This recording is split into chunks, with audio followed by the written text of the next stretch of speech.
Chapter 331.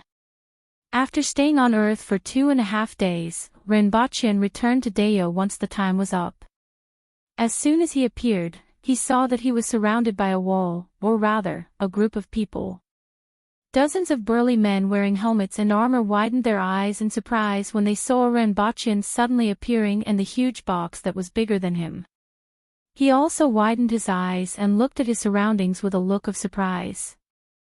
"Sir Ren, Her Majesty wants you to return to the palace immediately."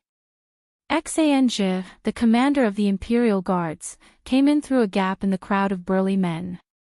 "Oh." Renbochin nodded. It seemed like these people were waiting for him. "How's the assassin?" Renbochin asked.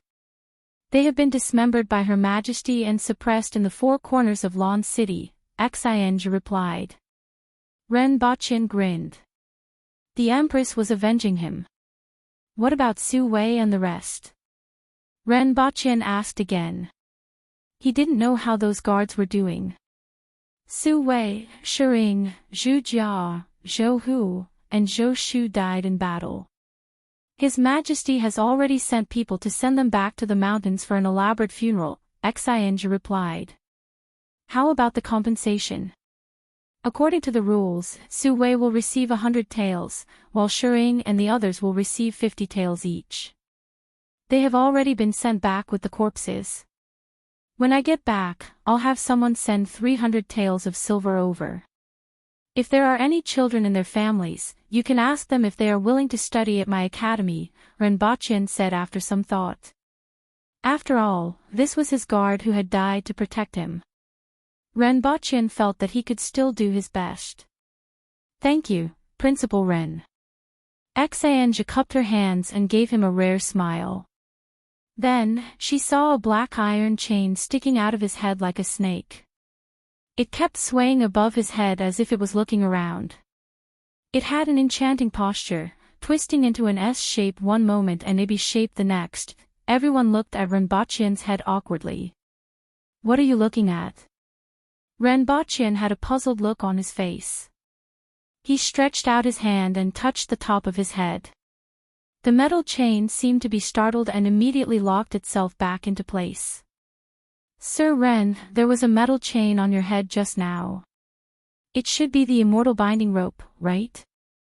Xianzhe pointed at the top of Renbochin's head and asked thoughtfully. She already knew what had happened that day. Logically speaking, a divine weapon should dissipate with the death of its master.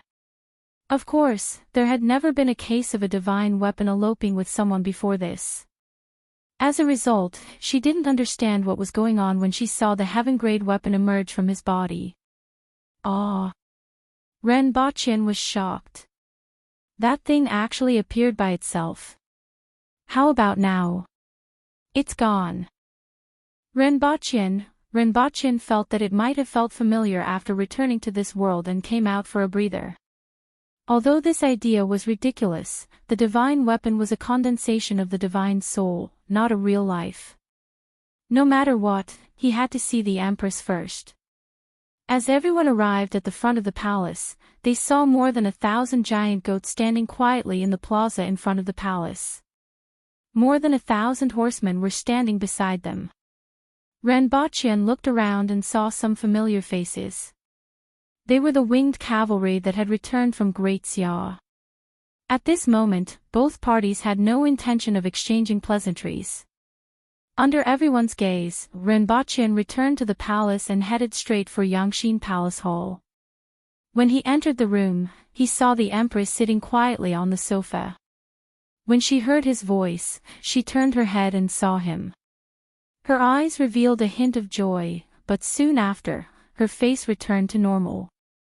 "Your Majesty." These 2 days, Renbochin missed the Empress very much, especially after he almost froze to death while waiting for death. "Oh, follow me into battle," the Empress said. At this time, it was safer to be by her side. At the very least, such an incident wouldn't happen again. Renbochin was slightly tempted, but after thinking for a while, he said, "Why don't I go to the mountains to take a look first?" If it doesn't work, I will go directly to the front line to see Her Majesty. If possible, I will instruct them on what to do before going to see Her Majesty. The Empress looked at him and said, "In that case, be careful. I left someone behind for you. Even if you encounter an ordinary spirit will expert, he can protect you. I'm setting off." The Empress stood up from the sofa. She had waited here until now for Rinpoche. Once she saw him, she could leave. "Your Majesty, be careful." Rinpoche cupped his hands and said. The Empress walked in front of him and looked at him carefully for a long time. Then, she pinched his chin with one hand, leaned forward slightly, and pressed her pretty face against his lips to feel the warmth of both of them. This time, their lips pressed together for a full 10 seconds. After feeling the softness and warmth of each other's lips, the Empress strode out of the palace hall. She was wearing the set of Han attire with a golden phoenix embroidered on it that Rinpoche had given her. Her hair was tied up in a bun with a hairpin. The moment she walked out of Yangshin Palace Hall, her entire aura changed abruptly like a sharp sword piercing through the clouds. "Set off," the Empress said faintly to everyone outside the palace hall.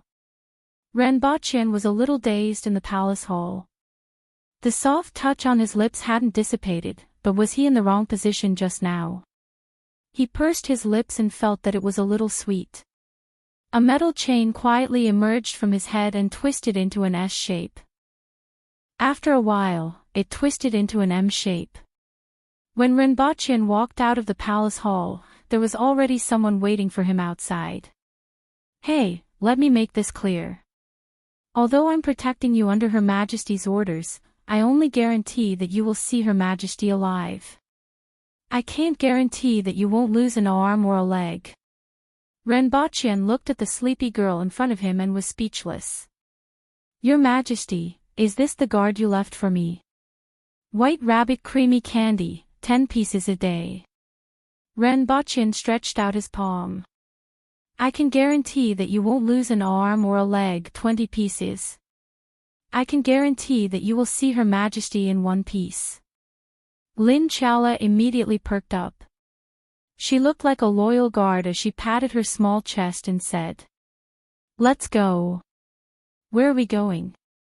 A moment later, Rinpoche stood on the city wall and watched the Empress's golden imperial carriage leave the city under the protection of the winged cavalry.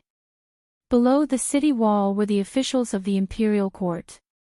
After the Empress left, Tong Jingye appeared beside Rinpoche in a flash, patted his shoulder, and said, "It's good that Sir Ren is fine."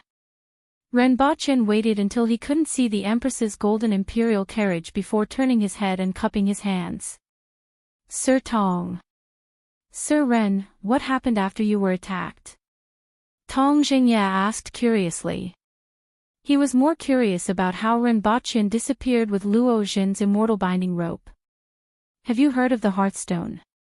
Rinpoche turned his head and asked. "Never heard of it. What's that?" Tong Jingye was curious and felt that he could hear some earth-shattering secret. "There's a treasure in this world called the Hearthstone. Just by rubbing it, you can travel thousands of kilometers in an instant," Rinpoche said. "There's actually such a treasure. I wonder if Sir Ren can broaden my horizons." Tong Jingye's face was full of envy. He didn't expect such a treasure to exist in this world. Even Lin Chala was staring at Rinpoche. To use the Hearthstone, you have to eat it first and then merge it with your body. When you use it, you just have to rub your little penis. "Sir Tong, do you want to see it?" Rinpoche squinted his eyes and asked. Tong Jingye thought about how Rinpoche rubbed his little penis the moment he was attacked. Then, "I want to see it, I want to see it." A delicate voice came from the side. Lin Chala was excited and wanted to see what kind of treasure the Hearthstone was. Chapter 332. Rinpoche went straight to the clinic as soon as he got down from the city wall. From Tong Jingye, he found out that there were 2 people in Dayo who knew the most about Great Xia. One was at the clinic, and the other was at Qingshin Palace Hall. He didn't know which one was more reliable, so he went straight to the clinic. The clinic was divided into 5 ranks. The highest-ranking official was the director, who was rank 4. Below him were the physicians, and below them were the doctors, and apprentices. Apprentices were the lowest rank. Doctors were slightly better than apprentices, but in fact, they were equivalent to high-level apprentices. Sheng was the meaning of a scholar. Is Master Physician Cheong here? Ren Baqian asked as soon as he entered the clinic. Soon, he found the person he was looking for. It was an old man who looked to be in his 50s or 60s. He had dark skin and was reading a medical book in his room. Master Physician Cheong. Ren Baqian pushed the door open and cupped his hands. Principal Ren. Good timing. What does this mean? Master Physician Cheong was elated when he saw Ren Baqian. He had been looking for Ren Baqian these days, but Ren Baqian only visited the palace and the school every day. He didn't expect Ren Baqian to come to his clinic. It's here. There's more at the back. Master Physician Cheong flipped the book in his hand to the front. Ren Baqian looked at the content. This was the handwritten copy of treatise on typhoid and miscellaneous diseases that he had given to the Qin family. However, there was only the front part of the book and nothing else. After all, he only went there twice, and the other party didn't remember much. I don't know much about these things. I'll send you a few books some other day and you can compare them, Ren Baqian said immediately. The Qin family still has some books. When can you translate them? You can find the students from the school. Master Physician Cheong, I'm here to ask you something. Ren Baqian didn't have the mood to do this. It was more important to get down to business. Ren Baqian then told him what happened to him. You're saying that you were attacked by a spirit will expert and teleported thousands of miles away with the heaven-grade weapon. Because the heaven-grade weapon can't sense its original owner, it's now in your body. Master Physician Cheong was puzzled. Yes, Ren Baqian replied. Is this the one on top of your head? Master Physician Cheong looked at the metal chain that was sticking out of Ren Baqian's head in surprise. He had never even heard of such a thing, let alone seen it. Lin Chaola quickly looked at the top of Ren Baqian's head. Sure enough, there was a metal chain protruding from above. The top of the chain was bent down like the head of a snake looking in all directions. Above my head. Upon hearing this, Ren Baqian reached out his hand to touch it. However, the metal chain immediately retracted and he touched nothing. Following which, Master Physician Cheong performed a series of checkups on Ren Baqian. The Aboriginal's checkups were very interesting. Other than checking his eyes and oral cavity, Master Physician Cheong made Ren Baqian drip a few drops of blood into a basin of clear water. Then, Master Physician Cheong poured a few types of liquids into the basin and observed the changes in the blood. It gave Ren Baqian the feeling that this wasn't a medical examination, but rather a chemical experiment. His kidneys are filled with fluid. Not bad. Physician Cheong nodded. Ren Baqian, his liver is a little inflamed and his lungs are slightly damaged, but it's not a big problem. Here, chew this and spit it out. The other party handed Ren Baqian another piece of leaf. Ren Baqian didn't feel anything when he put it in his mouth, but after chewing 2 mouthfuls, his face twitched. His entire mouth felt astringent and numb. Don't complain about the taste. This is good stuff, and I can't bear to use it on ordinary people. Seeing that Ren Baqian was about to vomit, Master Physician Cheong quickly said. After Ren Baqian chewed it, he spat it into a small plate. Master Physician Cheong sniffed it first and then carefully observed it. No one knew what he could see. There's nothing wrong with your soul. Master Physician Cheong used a small knife to examine the inside of Ren Baqian and nodded. Then, he asked Ren Baqian to sit down while he sat on a chair. Currently, there's nothing wrong with it. Speaking of heaven-grade weapons, everyone knows that they are formed by the spirit. When great Xia practitioners practice, the first thing they have to do is to cultivate their energy. Speaking of which, it's similar to the Aboriginals. Both of them use various methods to strengthen their bodies. The body is the foundation of all living things. However, it's different after attaining the man-will level. After attaining the man-will level, great Xia practitioners will transform their essence blood into essence qi and store it in the sea of qi. On the other hand, the Aboriginals will continue to increase the concentration of their blood and refine their marrow. When the essence qi of great Xia practitioners can be connected to the outside of their body, they will attain the earth-will level. When they can sense the source energy of the earth and use it to replenish their energy, they will attain the so-called earth embryo level. Other than the sea of qi that contains essence qi, there's another place in everyone's body called the sea of consciousness.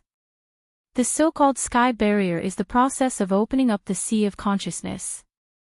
When the sea of consciousness is opened up and connects with the heaven and earth, it will undergo a transformation.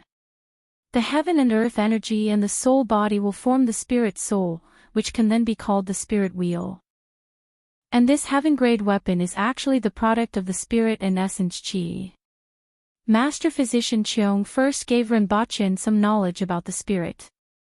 It's also because of the above that heaven-grade weapons are formed and dispersed by the person. After the death of the owner, it will dissipate. Logically, there shouldn't be a situation where it can't communicate with the owner. It's even more impossible for a situation like yours to occur. After the death of the owner, the heaven-grade weapon is left behind. Now, such a situation has already occurred. Rinpoche smiled bitterly. Master Physician Cheong frowned for a long time before saying, "There must be something that you haven't told me." Rinpoche sighed, "Although I did hide a little, it's similar to what I said." "What should I do now? Can I take this thing out?" "I can't." Regardless of how it happened, that heaven-grade weapon seems to treat your sea of consciousness as its home. Perhaps after the death of its owner, it needs a place to maintain its existence. In that case, how will it affect me? "I think it's alive," Rinpoche hurriedly said. This thing had already come out on its own twice. Generally speaking, heaven-grade weapons are controlled by their owners, and this has never happened before.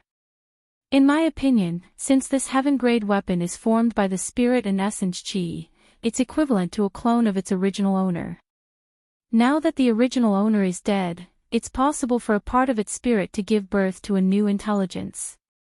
However, this intelligence was born after the death of the original owner, so it wasn't affected by the original owner and is like a baby.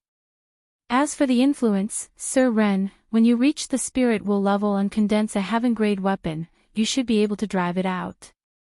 However, it's very risky. After all, the sea of consciousness isn't an ordinary place. I think you can try to see if you can communicate with it. After all, a newly born intelligence is like a baby.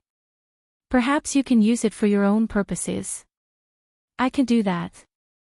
Rinpoche felt that his luck had taken a turn for the better. In the future, he would be able to wield a heaven-grade weapon as a man-will expert and dominate the world. At this thought, he was a little excited. After all, there's no other way, right? Even if it's a spirit-will practitioner, it's impossible for him to probe into your sea of knowledge with a heaven-grade weapon. It's even more impossible for him to drive the heaven-grade weapon out. After all, it hasn't attacked you yet and is nourished by your sea of consciousness every day. I think it's still possible. However, there's one thing that you must take note of. Even if you can use it for your own purposes, don't ever use it. It needs the support of the spirit and essence qi in battle, and it also needs the spirit to repair itself. Sir Ren, you haven't reached the spirit level yet, so your sea of consciousness can't communicate with the heavens and the earth. If that happens, it's very likely that your sea of consciousness will be sucked dry in an instant. In the best-case scenario, your sea of consciousness will be severely damaged, and it will be difficult for you to advance in the future, Master Physician Cheong warned. In other words, there's a big boss living in my body. I have to coax him, make sure he doesn't run around, and be careful that he doesn't get hurt, right? Renbochin was speechless.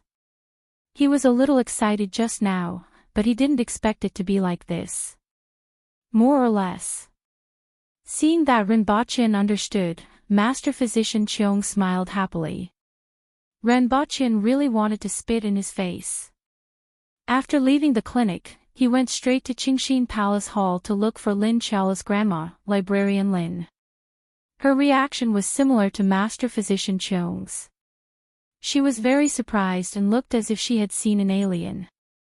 After all, this kind of thing had never happened before, and she couldn't find anything even if she searched through the ancient books. In the end, her conclusion was similar to Master Physician Cheong's. Renbochin gave up on other ideas. It seemed like he really had to communicate with this fellow and nurture him. What are you doing here? Renbochin turned to look at Lin Chaola, who was following him. To protect you. Lin Chaola looked unhappy. Her Majesty said that she would protect you. I don't need to stay in the palace. You can go next door and rest. Renbochin waved his hand. Little girl, are you stupid? Although I have already confirmed that you can be bribed with 20 white rabbit creamy candies, you don't have to be this desperate, right? Ah. That's great. Lin Chaola first yawned, then with sleepy eyes, she went out as if she was sleepwalking. Renbochin watched as she walked out of the room, fell on the bed, and entered the visualization of wood. Chapter 333.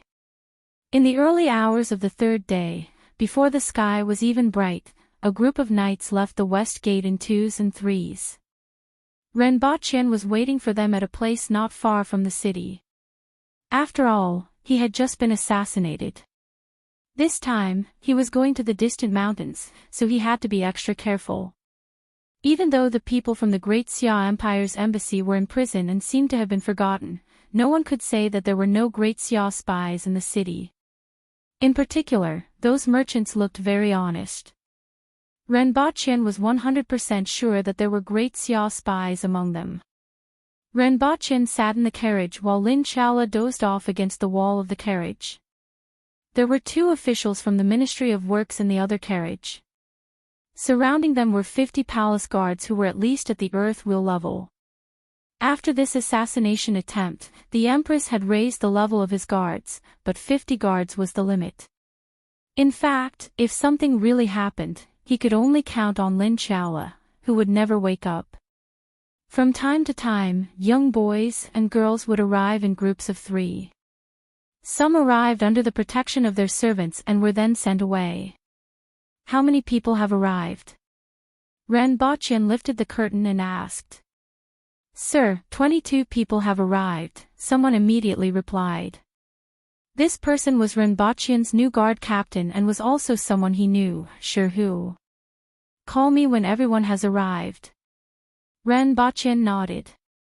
After another 15 minutes, the sky was already bright, and the last 3 people finally arrived. Renbochin gave the order and the entire team set off. As they got further and further away from Lan City, Renbochin began to relax.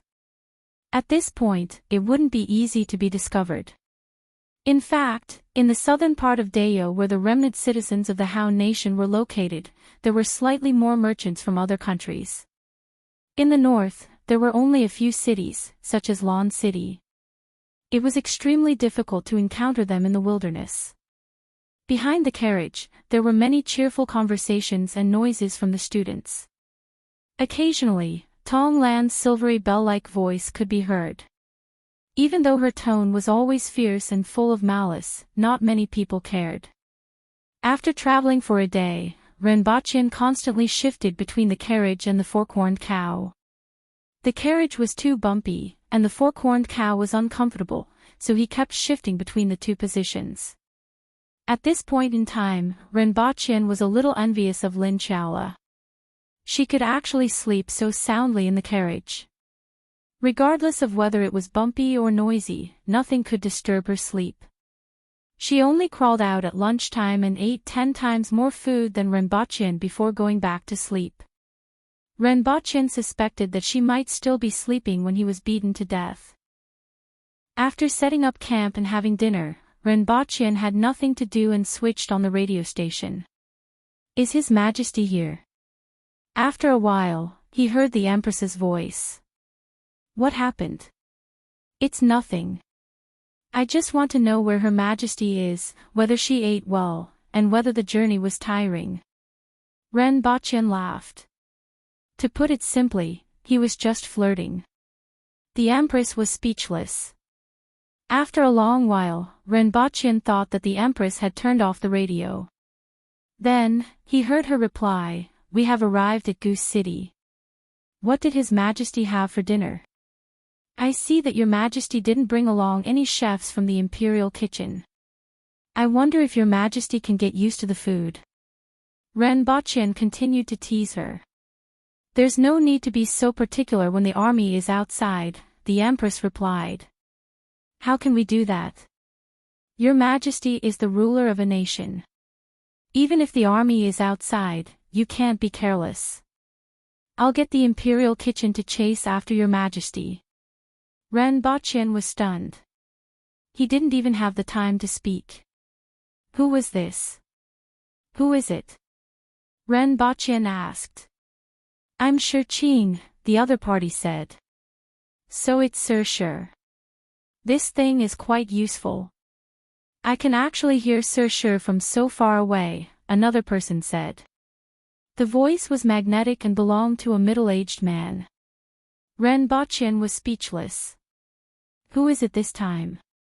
Is it Sir Ren, the principal of Black Bamboo Academy? I've heard of your name for a long time." "I'm Li Chincho.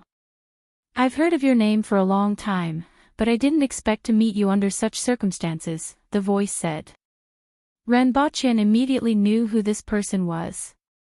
He was the Protector General of the Center, Li Chincho, one of the 5 Protectors General. "So it's Sir Li. This thing is indeed good. Your Majesty, I'll get someone to inform the palace." Shi Qing said. "So Your Majesty is here too. Your subject, Li Chincho, greets Your Majesty. May I know where Your Majesty is?" Li Chincho seemed to have heard Caretaker Shi's words when he arrived. Now that he heard that the Empress was here, he quickly greeted her. "Greetings, Your Majesty. I'm Shi Wangu. Due to my duties, I'm unable to personally visit Your Majesty. I hope Your Majesty will forgive me.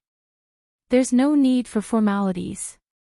"Are there any unusual movements in the south?" the Empress asked faintly. "Those people have been restless. These days, I've beheaded another batch of them and finally made them behave. However, this is only on the surface.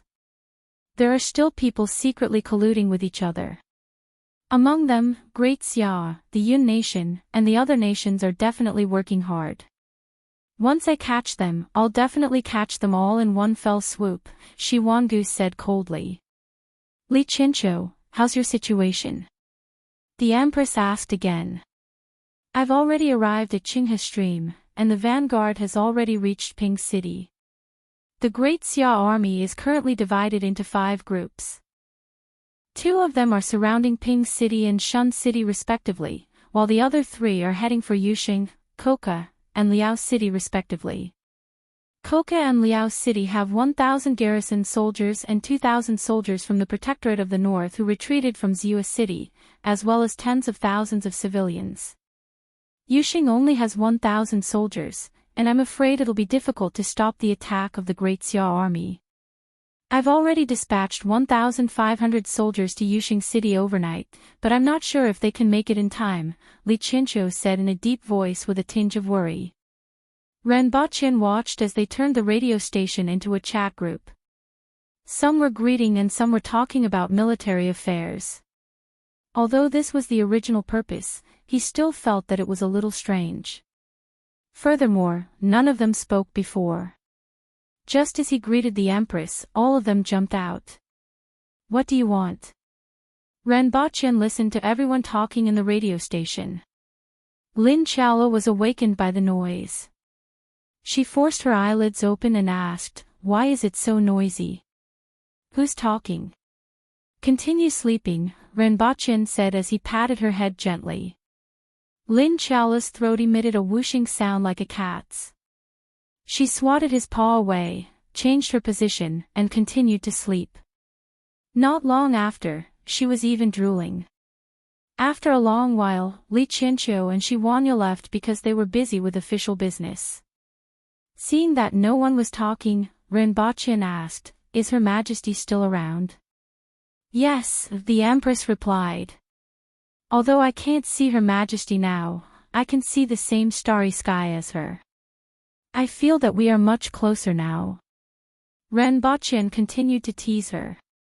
Nearly 500 kilometers away, the Empress opened the window and looked at the sky above her head with a smile on her face. "The stars are really bright today, but it looks like the wind is about to pick up. It might rain tomorrow." Shi Qing's voice suddenly came from the radio station. Renbocchen couldn't help but want to strangle him. Why didn't he feel that this old man was so annoying in the past? A metal chain quietly stretched out from the top of Renbocchen's head.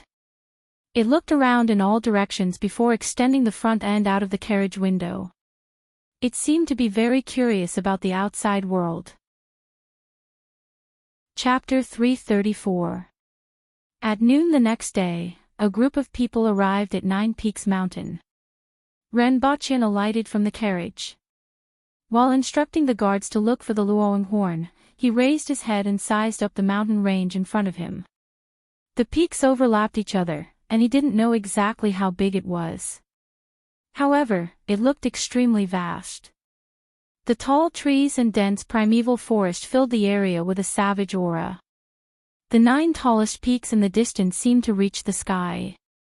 Presumably, this was the origin of the name Nine Peaks Mountain. Melodious bird cries could be heard from the forest, and from time to time, a few birds could be seen flying out of the forest. "Teacher, what are we doing here?" Shi Gan approached Renbocchen and asked. The other students got off their mounts and stretched their bodies. Tong Lan stood on the back of the horned cow and looked into the distance. Her clothes fluttered in the wind, and she looked like a little fairy. Unfortunately, she was a little fairy with short legs. "You will know very soon," Renbocchen turned his head and said. The history books of later generations recorded that in the year 71 of Dao's calendar, the great pioneer, scientist, and educator Renbocchen brought 24 disciples with him to Nine Peaks Mountain and successfully developed well salt, solving the problem of salt consumption for the people of Dao. In Renbocchen's mind, this should be the picture above. However, in order to prevent himself from being slapped in the face, Renbocchen felt that it was better not to say too much. Very quickly, the Luoyang horn was found. Just a few hundred meters away, there was a 1.5-meter-tall wooden stake that was as thick as a bowl. At the top of the wooden stake, there was a curved horn that was 2 feet long. One end was thick while the other end was thin. The horn was brown in color, and there were red rings on it, dividing the horn into sections. "This horn is good stuff." Shi Hu picked up the horn and caressed it. "What do you mean?" Renbocchen asked curiously. "The Luoyang horn has 1 ring every 8 years, and there are 16 rings on this horn. This means that this Luoyang has lived to at least 100 years old," Shi Hu said. Renbocchen nodded. It was similar to the annual rings of a tree. Renbocchen was already very surprised that Shi Hu could come up with a number of more than 100 in such a short time. Shi Hu was very talented in mathematics. Following which, Shi Hu put the end of the horn into his mouth and blew hard. The sound wasn't as deep and resounding as the horn. It was very sharp, and it went straight to the sky. Renbocchen covered his ears.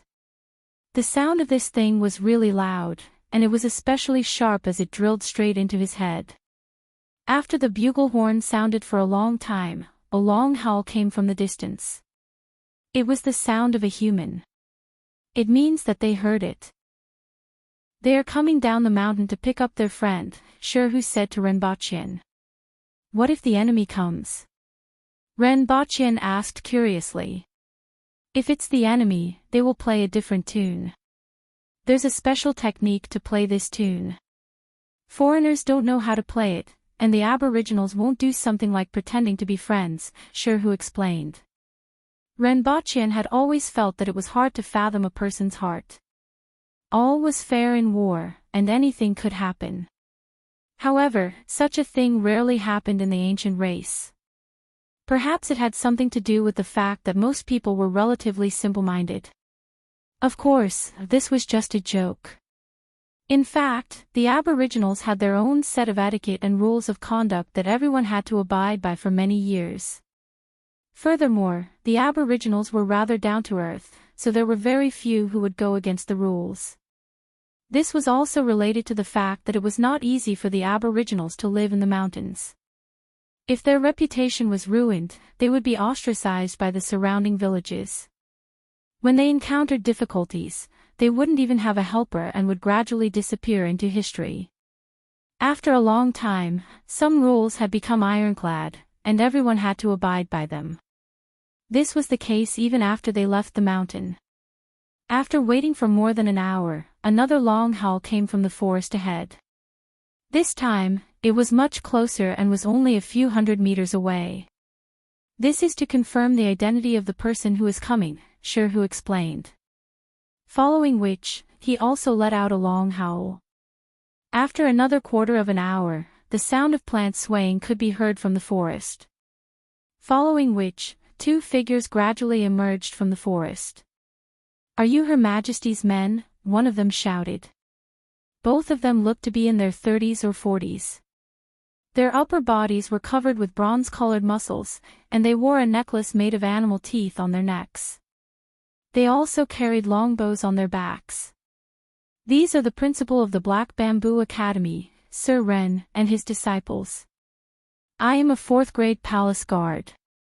This is my token. Sherhu flashed a token in his hand. The two of them walked out of the forest and didn't look at Sherhu's token. Instead, they sized up the crowd. He's not an Aboriginal, one of the burly men pointed at Renbachien and asked. Sir Ren is the husband chosen by Her Majesty and the principal of the Black Bamboo Academy. Your village isn't far from Lawn City, so you should have heard of him, Sherhu replied. Oh, so it's him. That man scratched his head. I have heard them mention it before, but I didn't really believe it. He then sized up Renbachien and shook his head. Too skinny. He was obviously puzzled as to why Her Majesty would choose such a weakling as her husband. In fact, Renbachien was 175 meters tall and weighed almost 180 kilograms. Over the past few months, he had been practicing martial arts and taking beatings every day, and his body had bulged out. On Earth, he would be considered a burly man. However, in the eyes of these Aboriginals, he was still too skinny like a woman and didn't conform to their aesthetic standards of men. In the eyes of these men, who had arms that could run horses, Renbachien would only be considered normal. I have seen a girl named Na Gu in your village before. Renbachien thought for a long time before recalling the girl's name. Back then, I said that I would pay you a visit. Is that so? That burly man continued to scratch his head. What's your purpose for coming here? Another burly man looked around and asked. There were more than 70 people in this group. Other than Renbachien, the rest were Aboriginals who wore leather armor and carried long swords on their backs. In Dayo, those who could carry such long swords were either rich or officials. For an ordinary person, a short sword could already be considered a family heirloom. However, they didn't show much fear. Just like the Aboriginals that Renbachien met on Mount Damo, they didn't fear the officials. They didn't even show much respect. It was as if they were looking at someone from another village. Most of the people in the mountains were like this. After all, decades ago, the late emperor also came from the mountains. Only by coming into contact with more knowledge from the outside world in the city would they more or less show some respect. I heard that you have a black pool here. I want to take a look, Renbochin said. What's there to see about that poisonous pool? The burly man muttered. Then, he said to everyone, follow me, but I can't bring that thing up. He pointed to the carriage path. Just throw it at the foot of the mountain, Renbochin said nonchalantly. Then, the burly man led everyone to the side and explained, it's more convenient to come down from that path just now. It's easier to go up the mountain by another path. After walking a few hundred meters to the side, the burly man went into the forest. Renbochin got someone to move the radio station, solar panels, and other things.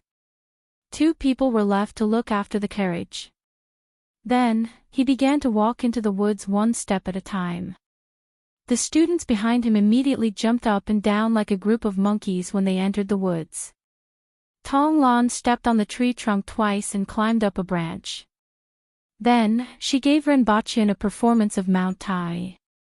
Tong Lan stepped on the tree trunk twice and climbed up the branch. Following which, she put on a show of Mount Tai, the mother of the apes. Come and chase me. Tong Lan immediately scuttled to another tree, turned her head, and smiled at the students behind her. She leaped forward and used one hand to prop herself up on the branch below her. Her whole body flipped in the air and landed on another tree. Then, she leaped again and didn't forget to make a face at Renbochin, who was moving forward step by step. Renbochin looked up and saw her making a face. He conveniently picked up the camera hanging around his neck and watched as she got closer and closer to the tree trunk. He watched as she got closer and closer to the tree trunk, boom. The tree trunk, which was so thick that 2 people would need to hug it, shook a leaf, and 2 unlucky snakes fell from the tree trunk. Oh! Tong Lan slapped the tree trunk and landed on another branch. She covered her nose with one hand, and tears welled up in her eyes. She was trying her best not to cry. She was a genius, so how could she cry? Renbochin put down the camera with a satisfied look. He had captured another piece of her dark history. After walking for about 100 meters in the forest, a small path appeared in front of them. It wasn't known if it was made by humans or beasts. From time to time, the sound of small animals running away could be heard from the bushes at the side, which always attracted a few students to chase after them. After a while, they saw Du Laolu returning with an animal that looked like a deer. Its big eyes were filled with tears, and it looked delicate and lovely. Tong Lan immediately jumped down from the tree and exclaimed, so cute. It's quite cute. Renbochin nodded. We will eat it tonight. Okay. Lin Chaola, who was still sleepwalking, almost drooled when she heard about eating. After walking for more than 4 hours, they walked out of the forest and saw a wooden fence in the distance as well as an open wooden gate. Inside the wooden fence, they could see 2 tall turrets. In front of them was a small stream. The clear and transparent water made everyone feel a little refreshed. Many students excitedly ran over to wash their faces and drink the water when they saw the stream. After walking for so long in the forest and jumping up and down like monkeys for half a day, they were all thirsty. Ah! Before they could get over their excitement, they saw a student swinging his hand and biting a fish that was slightly bigger than his finger. Finger-biting fish tastes good, but it's too small. The aboriginal who was leading the way looked at the small fish in the student's hand and laughed. Tastes good. Renbochin touched his chin. He hadn't really eaten fish in Dayo. Is there a lot of fish? Are they easy to catch? Renbochin asked. Quite a lot. If you want to catch them, put your finger in the stream, and they won't let go. When the harvest isn't good, the children in the village will also come here to catch them. Renbochin looked at the students around him and felt that he would soon be able to taste this fish that was said to taste good. Chapter 335. Why are we doing this? One of the students muttered speechlessly. A row of 23 students squatted on both sides of the stream with their hands in the water. After a while, they quickly pulled their hands out and plucked a small fish from their fingers. Even though this fish was small, it was still quite painful to bite. Yague said that we can get extra points for the final exam. Another student said. You guys don't have the spirit of an Aboriginal warrior at all, Tonglan said disdainfully as she sat on a rock nearby. It's better than those who do homework, another student laughed. Thinking of the 25 people who were working hard at home, everyone felt much better. What do you think would happen if we put Ding Ding in? Du Laolu whispered to the person beside him. The youth beside him almost spat out his saliva. I want to know too. Why don't you give it a try? The youth instigated with an embarrassed look. Forget it, I'm just saying. Du Laolu laughed dryly. This kind of fish will bite anything that's as thick as a finger, right? Why don't you get some meat strips? A young girl asked. Du Laolu, where's that cutie you caught? She felt sorry for her fingers. Yague confiscated it and said that it would be an extra for dinner, but we won't get a share. Du Laolu expressed his helplessness. Tonglan, does your nose still hurt? Du Laolu touched on her sore spot. The next second, he was kicked into the stream by Tonglan. Even though it didn't look deep, the water reached one's waist. Du Laolu flopped in the water for a long time before he stood up. His miserable howl could be heard far away. He had 3 finger-biting fish on his fingers, but this wasn't important. What was important was that he reached under his pants and pulled one out. Du Laolu's face turned green. Aboriginal men were usually dressed in robes or shorts. Due to the hot weather, they were usually naked underneath. Renbachin was currently in the village. It wasn't big and only had a few dozen wooden houses. All of them were about 1 meter above the ground, mainly to prevent reptiles from entering. There were more than 200 people in the village.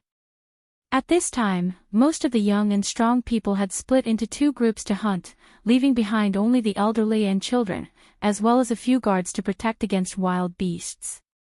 One of them was the one who took over from Renbachin. At this moment, the elders in the village had already left. Renbachin was in a wooden house that had just been vacated for him. The other guards had already gone out to cut down trees and come back to build a small hut. The ironware in the stockade village was very precious, so they were reluctant to use it to cut down trees and build houses. The protectors did not have that many scruples. Renbachin sat on the ground and switched on the radio. Just as he switched it on, he heard someone talking. It was Li Chinchou and a weak voice talking about military affairs. Renbachin heard them talking about the movements of the Great Xia army. That weak voice should be Hong Wu's. He coughed from time to time as he spoke, and his voice was far from his usual high-spirited self. It seemed like his injuries were really serious. Renbachin listened for a while and didn't interrupt. After he had rested enough, he switched off the radio and turned to pack up some other things to bring up the mountain. For example, some glass bottles were made by the glass factory. They were used to hold the brown water from the black pool and the other mountain crevice. After the water was collected, it could be sent back to Earth for testing to see if it was what he thought it was. While he was packing, Lin Xiaolo was hugging that fawn with a pair of big, watery eyes tightly. She was drooling as she slept. That little thing was about to suffocate from her strangling. In the evening, more than 30 strong young men came back from outside with game on their shoulders. From afar, they could see more than 20 young men and women squatting by the stream. There was also an exquisite girl dressed in white sitting on a rock and swinging her legs. "Who are you?" a man who looked to be in his 40s asked. "We are from the Black Bamboo Academy and came with our teacher. Our teacher is the husband chosen by Her Majesty." Shirgan stood up and cupped his fists. "Ah! Ah! Ah! It's that person, right?" A young girl with a head full of pigtails was surprised. She often went to Lawn City with her brother and heard a lot about Lawn City. She guessed that the husband chosen by the Empress was the man who looked like a swindler. After all, he seemed to be the only foreign official in Dayo, but it was just a guess. However, he hadn't come for a long time, so she thought that he had already forgotten about him. She only remembered him every time she entered Lawn City and heard someone mention him. "It's the one we saw last time." "It should be him," Nagu said as she pulled her brother. "We still don't know if it's him or not," Nagu's brother said in a deep voice. Very soon, everyone saw Renbochin. He was taking a stroll in the courtyard when he saw a group of Aborigines carrying game from afar. One of the game was particularly eye-catching. It was the size of a small mountain and required 2 people to carry it. The people here were called black-faced men, but they were actually wild boars. "It's really you." A girl with a head full of pigtails jumped out from the group. She was carrying 2 of the small animals that Du Laolu had caught. "Miss Nagu." Renbochin smiled and greeted her. "I thought you had forgotten." Nagu muttered, "Are you going to hire me?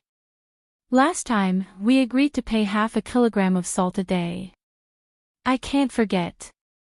Renbochin smiled. The 2 of them chatted for a while. Then, Renbochin watched the people in the stronghold clean up the game.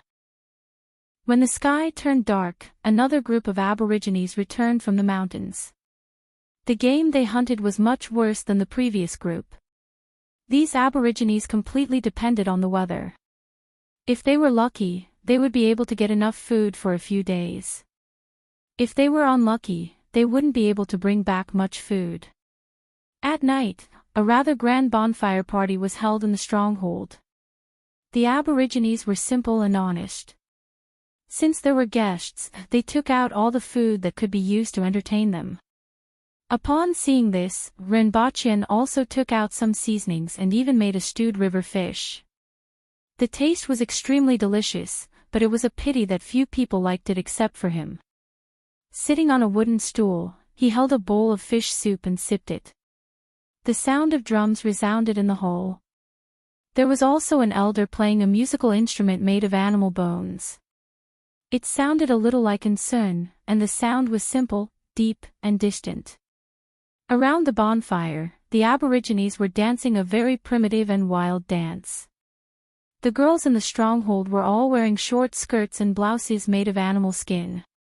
Their long legs and navels were exposed, showing off their strong and slender body curves. Renbochin felt that it would be better if there weren't those burly men who were wearing animal skin underpants and showing off their hairy legs. However, the others were affected by the cheerful atmosphere in the stronghold. Many students went down to dance, and there were actually a few who danced quite well. For example, Du Laolu and 2 female students. "Why aren't you going down?" Renbochin asked without turning his head. Not far away from him was the short-legged Tong Lan. "Childish."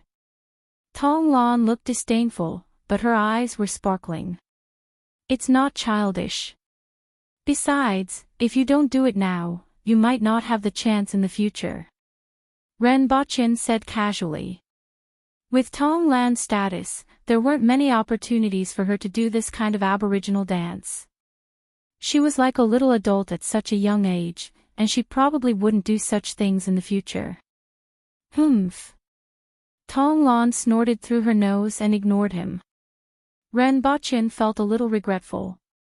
He originally wanted to take the opportunity to take a picture, but the little girl wasn't moved. It was unknown when the metal chain had drilled out of Renbochin's head. It swayed along with the music and finally tied itself into a knot. The thing on Renbochin's head immediately attracted Tong Lan's attention. "Hey, what's on your head?" Tong Lan asked curiously. "Uncle," 2 sounds, long tone. Renbochin didn't need to think to know that it was that fellow again. Chapter 336. The next day, Rinpoche led the students and the Aborigines up the mountain. Originally, the harvest that day was enough to feed the village for 3 days. However, with the addition of Rinpoche and his team, the Aborigines had no choice but to go up the mountain again the next morning. The forest on Nine Peaks Mountain was very dense. Except for a few open spaces, it was difficult for sunlight to penetrate most of the places. Only the scattered light from the leaves shone like a beam of light. The soil on the ground was fertile. Over the years, the leaves had rotted on the ground and seeped into the soil, making the soil very fertile. There isn't much prey around the black pool. We have to head northwest into the mountains. Nagu will bring you there. After crossing a mountain, the leader of the hunting team, Tahu, said to Rinpoche. They were still on the outskirts of Nine Peaks Mountain, and there was still a large area inside. That was the center of Nine Peaks Mountain and also the place with the most prey. Correspondingly, the danger was greater. Wild boars the size of a hill like the one from yesterday might be awe-inspiring in other places, but they were nothing in here. I hope you will return with a fruitful harvest. Rinpoche cupped his hands. I hope so. Tahu laughed heartily. Nagu, bring them there. Got it. Remember to bring me a handful of mountain radish. I've been craving it lately, Nagu said straightforwardly. Soon after, everyone parted ways and bade each other farewell. Rinpoche looked at the straightforward men with their hairy legs carrying bows, sticks, and nets as they headed in another direction. This group of 20 to 30 people had a total of 4 iron knives, one of which was a short knife. Their bows were made from bone arrows, which were made from the bones of a type of beast, and were very useful. There were 10 arrows made from iron arrowheads that Tahu regarded as treasures and wouldn't use easily. Rinpoche, the students, and the guards followed Nagu and headed southwest. How far are we going? Rinpoche asked. Just climb over that hill in front of us, Nagu said as she pointed ahead. Rinpoche looked ahead and only saw dense trees, vines, and weeds that were as tall as a human. They blocked everything in front, and he couldn't see very far. Are you the husband chosen by Her Majesty? Nagu asked Rinpoche curiously after walking for a while. Although this should be the case, she still found it hard to believe. Do you want to know why? Rinpoche knew what she was thinking just by looking at her eyes. Most of the Aboriginals couldn't keep their thoughts to themselves. Whenever they had a question, they would want to ask it, regardless of whether it was appropriate or not. Nagu's brain was like a little chick pecking at grains. It's probably because I'm handsome. Rinpoche touched his face. Bah! This sound came from Tonglan, who had pricked up her ears. What else could it be? Rinpoche asked. Everyone opened their mouths, but they were suddenly speechless. Rinpoche's looks were still slightly better than his weak skills. What does Her Majesty like about him? More knowledgeable. Most of them acknowledged this in their hearts. However, after interacting with him for so long, they knew his character very well. He was waiting for them to say this. But if he didn't say it, it would mean that he was handsome. This was very painful. For a moment, everyone was in a dilemma. Rinpoche looked at everyone's constipated expression and chuckled. Then, he said sternly, there's always a reason to hate someone. There is no reason to like someone. It was filled with the smell of chicken soup. However, everyone really believed him, especially Du Laolu, who already had someone he liked. He deeply agreed with these words. Except for Tonglan, who had a look of disdain on her face. Other than the things that were taught in class, she firmly opposed everything that Rinpoche said. She firmly agreed with everything that Rinpoche didn't agree with. This was a matter of principle. Unless Rinpoche could defeat her. After walking for a long time, they finally climbed over the top of the mountain. Standing on the top of the mountain and looking down, they saw a sea of green. As the wind blew, they could hear the rustling of leaves, the chirping of birds, and the roars of beasts. This was a kingdom of life. It's there. Nagu stood on a rock and pointed in a direction. In the midst of the green, there was a small black spot. That was the location of the black pool. We still have to walk a long way. Renbochin used his hand to block the dazzling sunlight and looked in that direction. Walking in the forest was much slower than walking on flat ground. There were weeds and vines everywhere, and they had to be careful of venomous snakes that were hiding in unknown places. Not to mention, they had to make a big detour to get to a place that looked very close. The black pool was only a few kilometers away from where they were now, but it would take them 4 to 6 hours to get there. Just as Renbochin expected, they had to walk for a full 4 hours before they arrived at the location that they saw at the top of the mountain.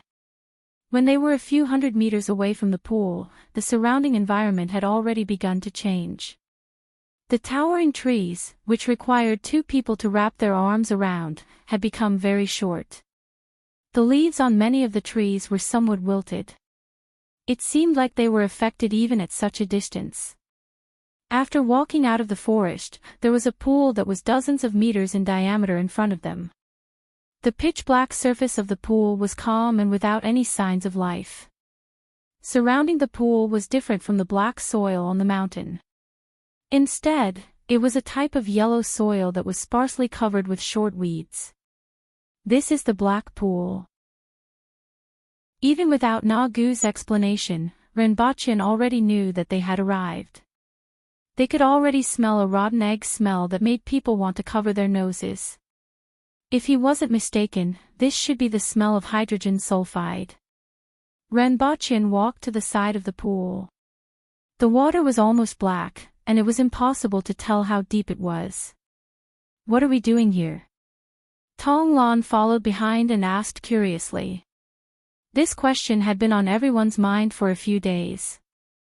Previously, Shurgan had also asked this question, but Renbochin had never answered it.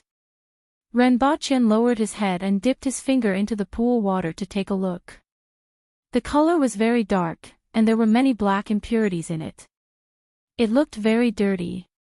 He gently licked it with his tongue. It was very salty and had a little bitter taste, which made his face twitch. Bottles. Renbochin first asked the guards to bring the prepared bottles. A total of 5 bottles were filled and sealed tightly. Do you know that the earth can move? Renbochin turned his head and asked everyone. How can the earth move? Before Nagu could finish her sentence, someone beside her said, whether the earth moves or not depends on what is used as a reference. That's right. However, even from the perspective of an ordinary person, the earth is also moving. Beneath the earth are the tectonic plates that make up the earth, and they will make all kinds of movements. One of the most direct examples is an earthquake. When the interior of the earth moves and certain conditions are met in a certain area, an earthquake will occur. Renbochin took the opportunity to give a lecture to the students. Then why does the earth move? A student immediately asked. Renbochin picked up a stone, let it go, and it fell to the ground. That's how it works. Objects will fall under the influence of gravity, and the earth will also be affected. Chapter 337. No. That's not what I meant. The earth will be affected by this force, but the movement isn't limited to falling. I'll talk about this in the future, but you just have to have this concept first. To put it simply, when the earth moves, it will form all sorts of situations. For example, a protruding mountain range, turning the ocean into a plain, raising the mountain range to the ground, and so on. Of course, this takes a long time and is measured in tens of thousands of years. One of them is that the ocean becomes a plain or a mountain, and the seawater is swallowed underground before it can evaporate. After countless years, some changes occur and are finally discovered by humans, Renbochin said. Teacher, do you mean that this place was originally an ocean? Shirgan asked. Renbachian's words were too surprising. This was the inland of Deo, and one had to travel thousands of kilometers to reach the seaside. This place was originally an ocean. Didn't that mean that Deo and the Yun nation were originally located in the ocean? That's possible, but it's just a guess. We still have to see the composition of the black water in this pool to know. Renbachian nodded. Everyone was speechless at first, then asked, then. Is this what we are trying to prove? Then you should know that salt is obtained from seawater. As soon as Renbachian said this, everyone was shocked and asked, salt can be produced here. Deo was short of salt, and even children knew this. Most of the salt had to be transported from other countries. If salt could be produced here, it would mean something. Most of these children knew what it meant. That depends on the composition of the water here. Renbachian didn't say too much, but the light lick just now proved that there was salt in the water. They just needed to see if they could produce edible well salt. How do we know what the composition of the water is? Everyone asked. What's chemistry used for? It's used to analyze, transform, and extract substances. However, you are still very far from here. I'm here to bring you on an outing. Renbachian laughed. He then asked Nagu, has this place ever dried up? I don't know. Nagu was a little confused. She didn't understand most of what these people said just now, but she felt that it was very impressive. Bring me the rope, Renbachian shouted behind him. He wanted to test the depth of the pool. Soon, he tied a head-sized stone to one end of the rope and threw it into the water. With a splash, a lot of water splashed. Other than the rock, there were no signs of life in the pool.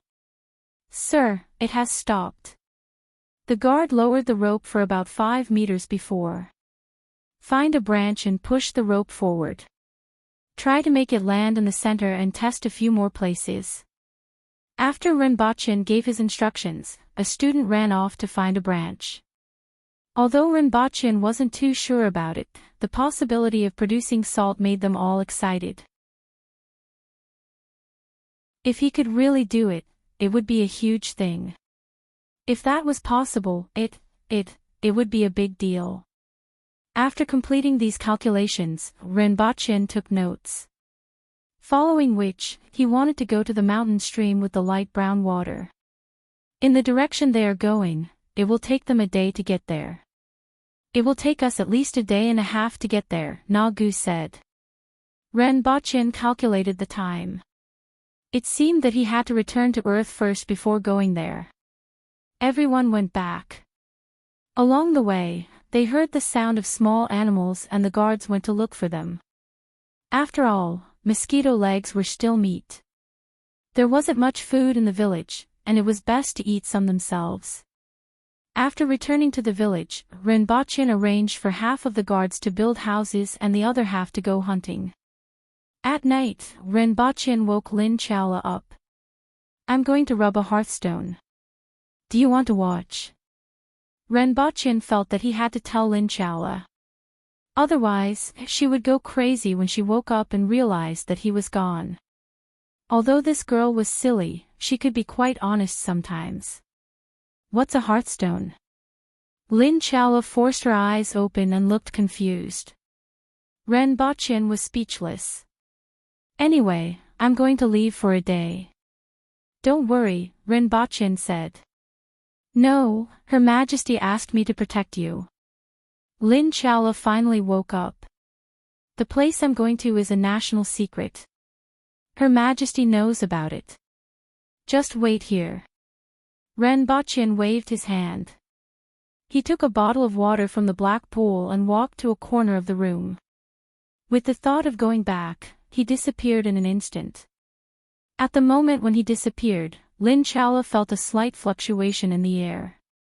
Her eyes lit up, and she pounced at him like a lioness. However, she pounced on empty air, and all she caught was air. Lin Chaola was slightly surprised. She reached out and grabbed the air again, but there was still nothing. Where is he? That's amazing. Her Majesty asked me to protect him. If he dies somewhere else, you won't blame me, right? Oh. He still owes me candy. Lin Chala muttered to herself. She leaned against the wall and sat down. She stared at the place where Rinpoche disappeared and couldn't open her eyes for a few minutes. After returning to Earth, Rinpoche first contacted Yang Sen to arrange a laboratory. He then rushed to Shanghai with the bottle. Even if he found someone else, they would find out anyway. He might as well let them test it and save himself some trouble. Seeing that Rinpoche had brought a bottle of water, Yang Sen was excited. After half a day, the test results came out. Yang Sen was astonished and asked, "Is this brine? What are the ingredients in it?" Rinpoche asked. Yang Sen immediately handed the results to him.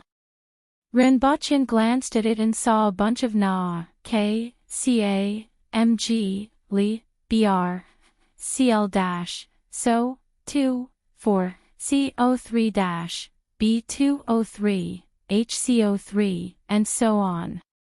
4, CO3-, B2O3, HCO3, and so on.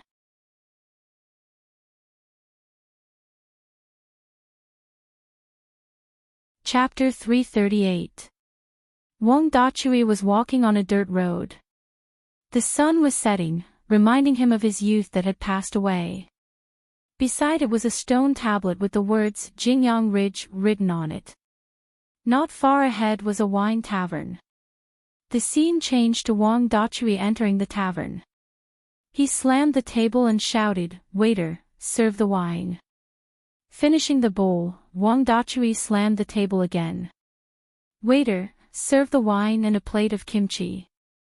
After finishing the third bowl, when Wang Dachui asked for wine again, the boy whispered, "Sir, our wine has a strong kick. It said that 3 bowls won't be enough, cut the crap and serve the alcohol. I have blue bottles." Wang Dachui slammed the table confidently. A moment later, Wang Dachui, who had drunk 18 bowls of wine, walked to a secluded place.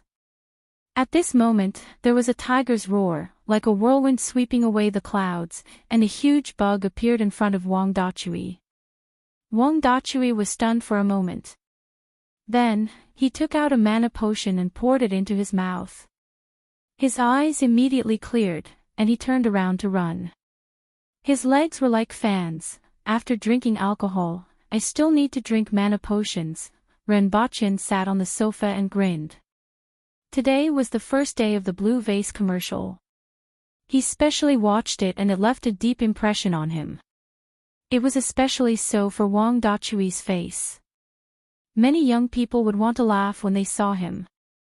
After watching the advertisement, he switched off the television and picked up the cloak that he had gotten previously from the place where he had custom-made clothes for the Empress. Then, he took the Empress's snacks, a box of glassware used for chemical experiments, and some other materials back to Deo. There was also a cloth bag of salt that weighed about 20 caddies. Some of it was Nagu's commission, and some was for the stockade village. It was enough for the stockade village to use for half a month. As soon as he returned to Deo, Rinpoche felt that he had stepped on something that gave him a fright. Rinpoche's reaction was even greater than Rinpoche's. He flipped over and sent Rinpoche crashing into the wall. The things in his hands fell to the ground. "Who are you trying to scare?" Rinpoche felt pain all over his body. If he wasn't a manual expert now, he would most likely be lying on the ground today. And the initiator of all this was Lin Chala, who was now bristling with anger after being stepped on by him. "You stepped on me." At this moment, Lin Chala was completely awake. Her face was full of grief and indignation. Just now, when she was stepped on, all the hair on her body stood up. If she had a tail, it would probably explode like a mace. "What are you doing in such a big house?" Just now, Rinpoche heard a bunch of crashing sounds. At this moment, when he lowered his head to take a look, those glassware were indeed broken into pieces like tofu dregs.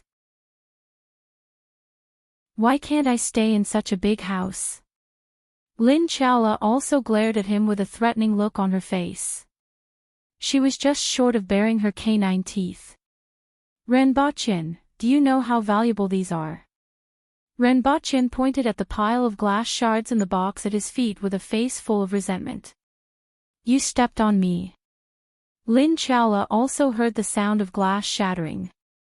She felt that she might be in trouble.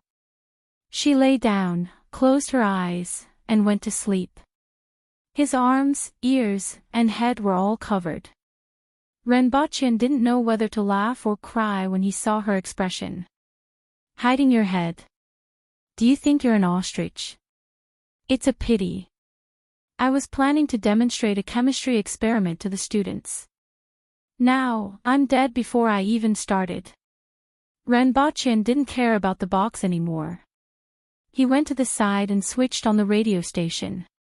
He wanted to hear if anything had happened during the day that he was away. Wars in ancient times were not like those in modern times, where a battle could be fought all the way to the capital of another country within a few days.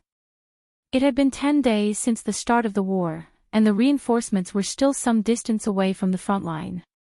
The Empress would also need a few more days to reach the front line. Time was wasted on the road.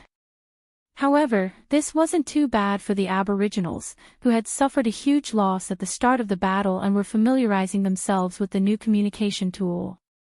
This was because the other party had also wasted a lot of time on the road.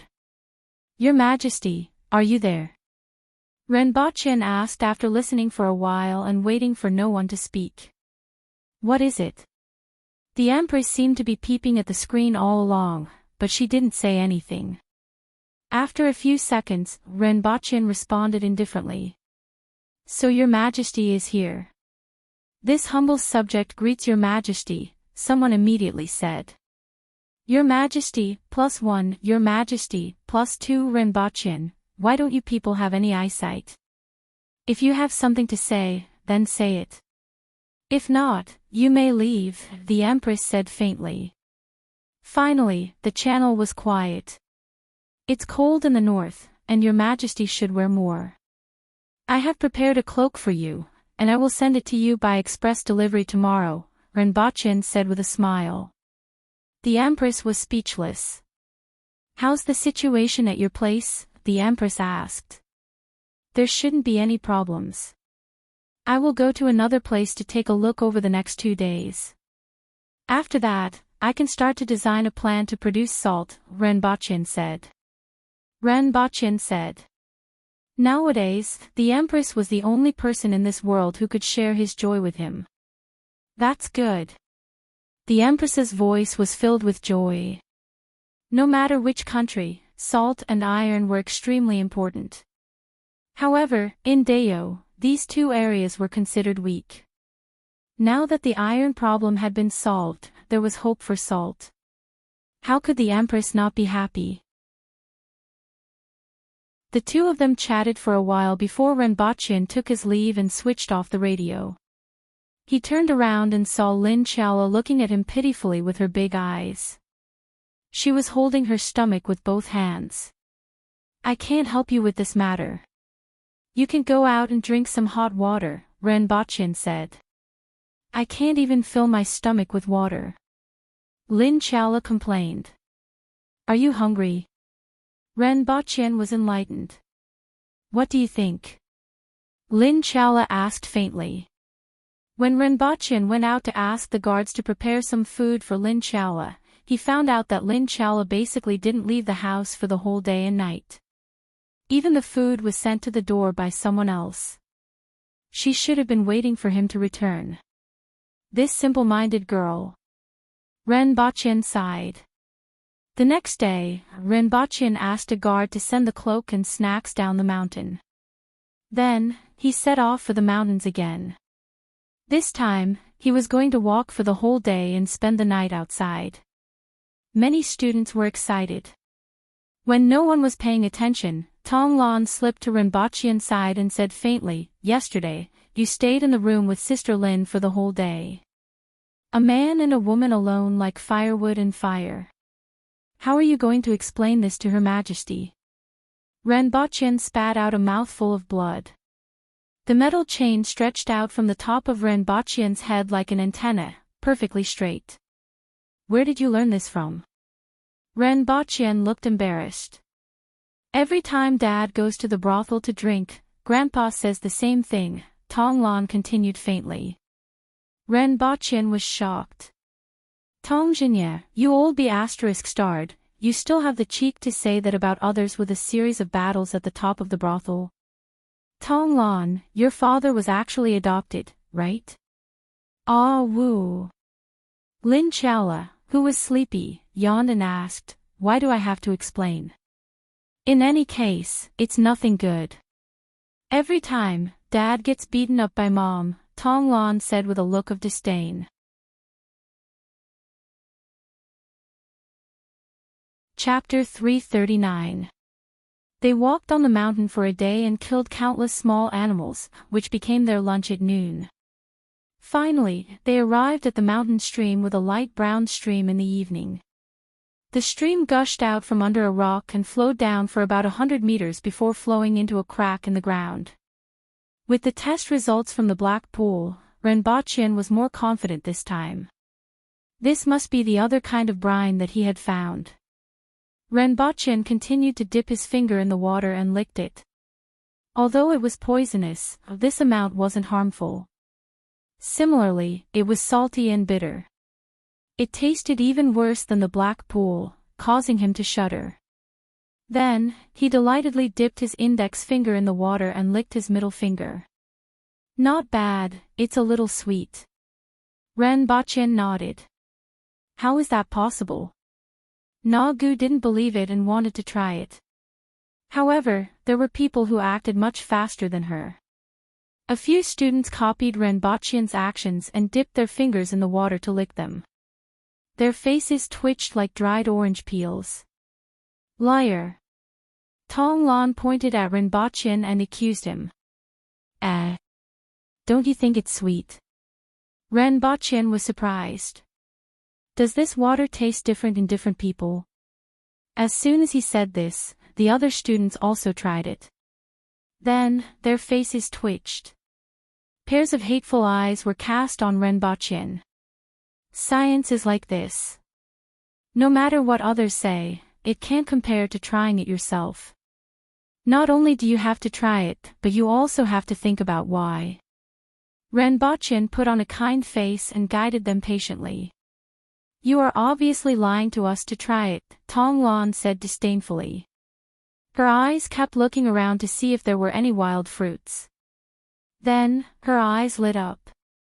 She jumped 7 or 8 meters away and plucked a bunch of wild fruits that were as big as red cherries. Then, she proudly put it into her mouth. You will know my painstaking efforts in the future.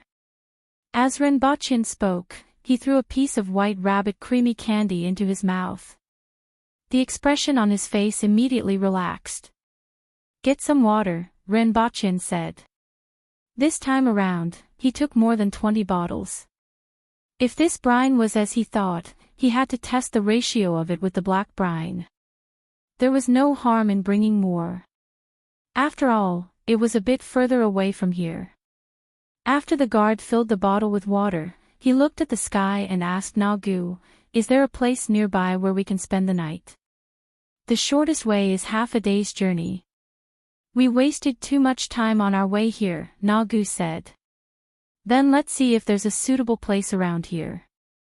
Come back in an hour and hunt some prey along the way, Renbochin said to the guards.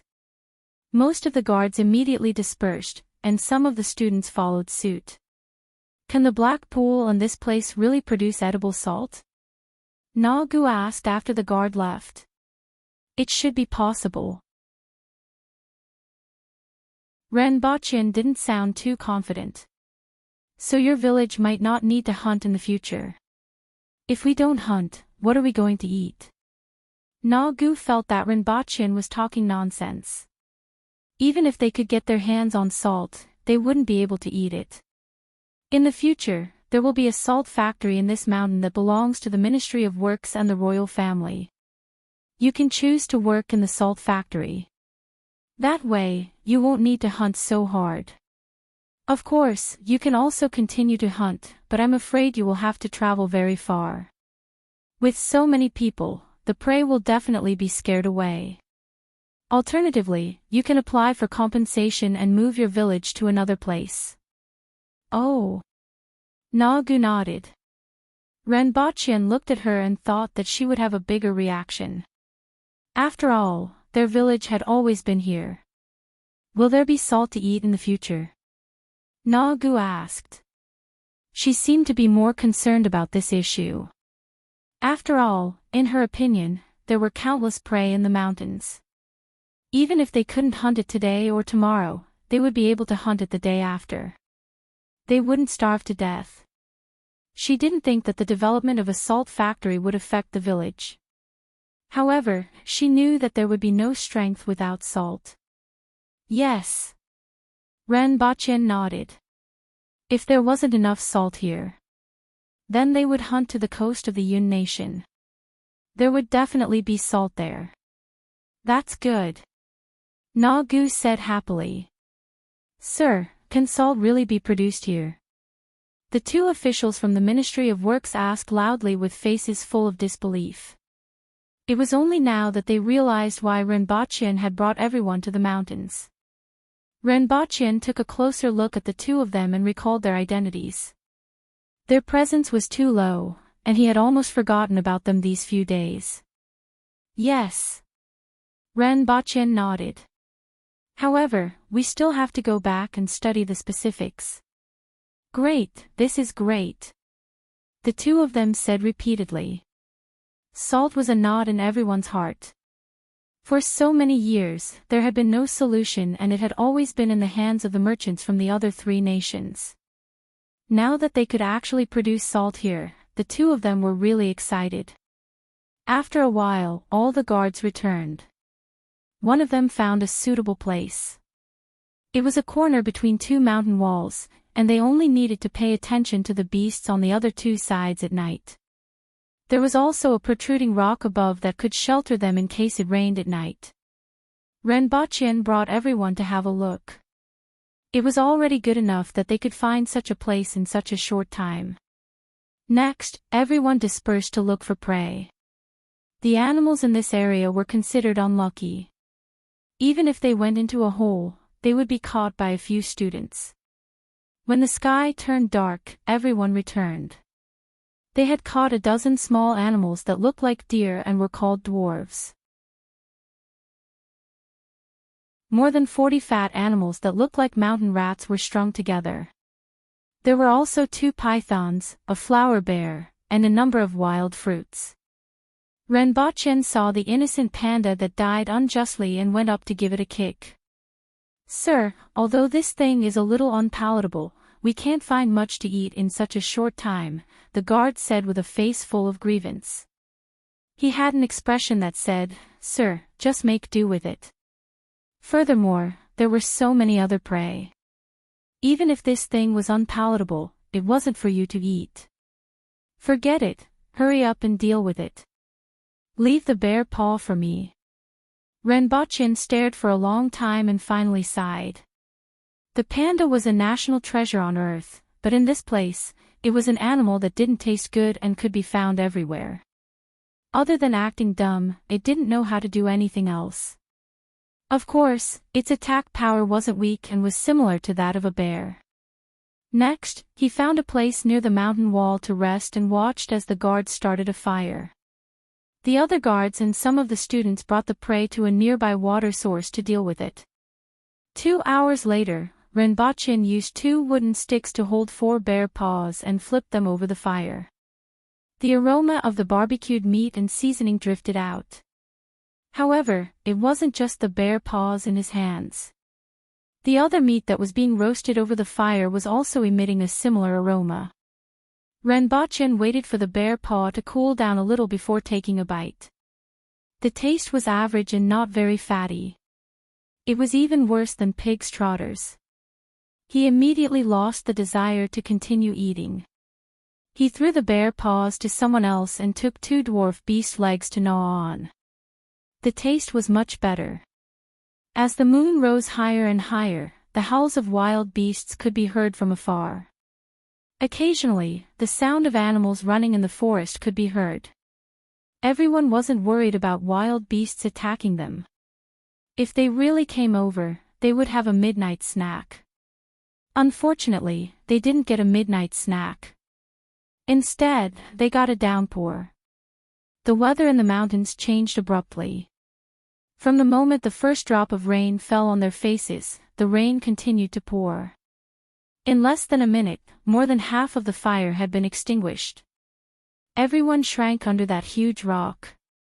"Look after the top, don't fall," Renbochin exhorted again and again. He was afraid that if the soil loosened, the huge rock would smash him into a meat patty. "Don't worry, sir." Sherhu turned his head. His face was drenched in rainwater. Many guards stood outside, shielding Renbochin and the students from the wind and rain. It rained for 4 hours. The guards outside were almost completely drenched. Early the next morning, Renbochin and the rest ate some wild fruits to fill their stomachs before setting off on their way back. It rained last night and the mountain path was much more difficult to walk. Especially since the leaves were covered in water. By noon, everyone's bodies were wet and dry. It wasn't until night time that everyone returned to the stronghold with their stomachs rumbling. They had almost wiped out the remaining rations in the stronghold. The hunting team that had gone out had yet to return after 2 days. If they didn't return tomorrow, everyone would probably starve. After resting for a night, Renbochin drove most of the guards out to hunt the next morning. All the students went to the riverside to fish with their fingers. As for himself, he basked in the sun in the stronghold. At night, the guards who had been driven out to hunt returned with game. The 2 hunting teams also returned with game shortly after. Finally, everyone didn't have to go hungry. At night, Renbochin brought the 2 types of brine back to Earth and got the laboratory to test and find out the ratio. By the time he returned to Dayo, he was completely at ease. There were no longer any problems with salt production. Just as he turned on the radio, he heard the furious voice of the Empress. "Li Chincho, how many more days before you arrive at Yushing City?" "Your Majesty, my vanguard will arrive tomorrow." "Wait for the entire army to arrive before attacking and killing them all," the Empress said coldly. "Yes." Li Chincho replied in a deep voice. Renbochin's heart skipped a beat. Did something happen to Yushing City? Could it be that the city had been breached? How could it be so fast? Dayo was really ferocious. After listening for a while, he finally understood that Yushing City had indeed been breached. Furthermore, a great Xia sect had dug a tunnel directly into the city. Afterward, a large number of practitioners from the Great Xia sects entered the city through the tunnel and set fire everywhere. Outside, there were 100,000 Great Xia soldiers attacking ferociously. In just half a day, the city was breached. Less than 300 of the 2,500 soldiers had retreated, and 5,000 of the 40,000 civilians had died in battle. Yes, they had died in battle. The ordinary civilians of Dayo also had considerable fighting strength. However, it was still difficult for untrained civilians to affect the overall situation when faced with 100,000 Great Xia soldiers and numerous experts from the Great Xia sections. In this battle, the Great Xia army suffered more than 10,000 casualties, while Dayo's losses were more than 2,000 soldiers and 5,000 civilians. The ratio of casualties between both sides had reached 2-to-1, which was already terrifying for Dayo. One had to know that Great Xia currently had more than 500,000 soldiers at the front line, and there were still 200,000 soldiers in Great Xia ready to set off. The entire military strength of Dayo, including the new recruits who were still in training, was only 110,000. The current confrontation with Great Xia consisted of 30,000 soldiers from the Protectorate of the North, 8,000 soldiers from the Protectorate of the Center, and 1,200 winged cavalry warriors led by the Empress. There were only 50,000 soldiers. So far, after the two battles at Zeus City and Yuxing City, the Dayo army had already lost more than 6,000 soldiers, while the Great Xia army had lost less than 70,000 soldiers. Among them, the Great Xia sects had played a huge role.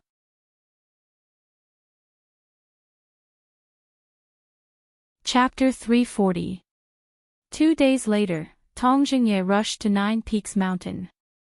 Upon seeing Renbaqian, he picked him up and shook him like a little chick. "Sir Ren, is what you said true? Can salt really be produced?" Tong Jingye's boorish face was filled with excitement and nervousness. He was afraid that Renbaqian would say no. "Put me down first," Renbaqian shouted. Tong Jingye's claws were like iron pincers, and he was almost seeing stars from the shaking. "Oh!" Tong Jingye loosened his grip. Renbaqian fell to the ground and almost fell. What hatred! Renbaqian looked resentful. He almost fell apart from the shaking just now. "Sir Ren, is what you said true?" Tong Jingye asked anxiously. "Why would I lie to you?" Renbaqian rubbed his shoulders. Previously, when Renbaqian said that salt could be produced here, the Dayo official chat group immediately went silent. Following which, voices of surprise and disbelief could be heard. After hearing the news, Tong Jingye rushed to the Shi residence and asked about the situation before rushing over. "Is there salt?" Tong Jingye asked. "I'll wait for you to come," Renbaqian replied. "Don't worry, I'm at least 80% sure." "For such a big matter, you must be 100% sure," Tong Jingye said in a deep voice. "It's useless to say so much. We'll know once we try. Have you brought the things you want?" "Yes." Tong Jingye asked someone to bring in 2 large buckets filled with milk. However, due to the weather in Dayo, the milk had already gone bad. In addition, there were large pots, sieves, and coarse cloth. Renbaqian also asked someone to bring out a few large buckets of brine. These were the brine that he had asked people to bring back from 2 different places. "Come and help," Renbaqian called out to the students. Immediately, a few students ran out. At this moment, the empty space in the middle of the village was surrounded by students, guards, and officials from the Ministry of Works. On the contrary, the aboriginals in the village were pushed outside. Most of them still didn't know what was going on. They only heard from Na Gu that they were going to use the 2 types of poisonous water to produce salt, but most of them didn't believe her. The water was indeed salty, but it could also poison people to death. Now, it seemed that another high-ranking official from the imperial court had arrived. "Record the process," Renbaqian reminded. Then, he got someone to pour the black brine and yellow brine into a basin according to a certain ratio. Very quickly, small pieces of white crystals appeared at the bottom of the basin. When the sulfate in the black brine and the barium in the yellow brine come together, they will form barium sulfate that is insoluble in water, Renbaqian said to the student beside him. Although they hadn't learned these things yet, it was still a rare experimental experience. After asking someone to filter out the white crystals, Renbaqian said to Tong Jingye, "Keep this barium sulfate and store it as it can be used elsewhere in the future." After that, it was time to fry the salt. Renbaqian got someone to start a fire and boil the brine before pouring a portion of the buffalo milk into it. Logically speaking, it would be more reasonable to use soybean milk. However, soybeans were only grown in the southern part of Great Xia, and they were called soybeans. Dayo, on the other hand, had none. After asking around on Earth, he found out that he could use dairy products instead. It was very expensive, but salt was even more expensive in Dayo. The proteins in the milk can precipitate the high-velocity ions in the brine and can absorb the residues.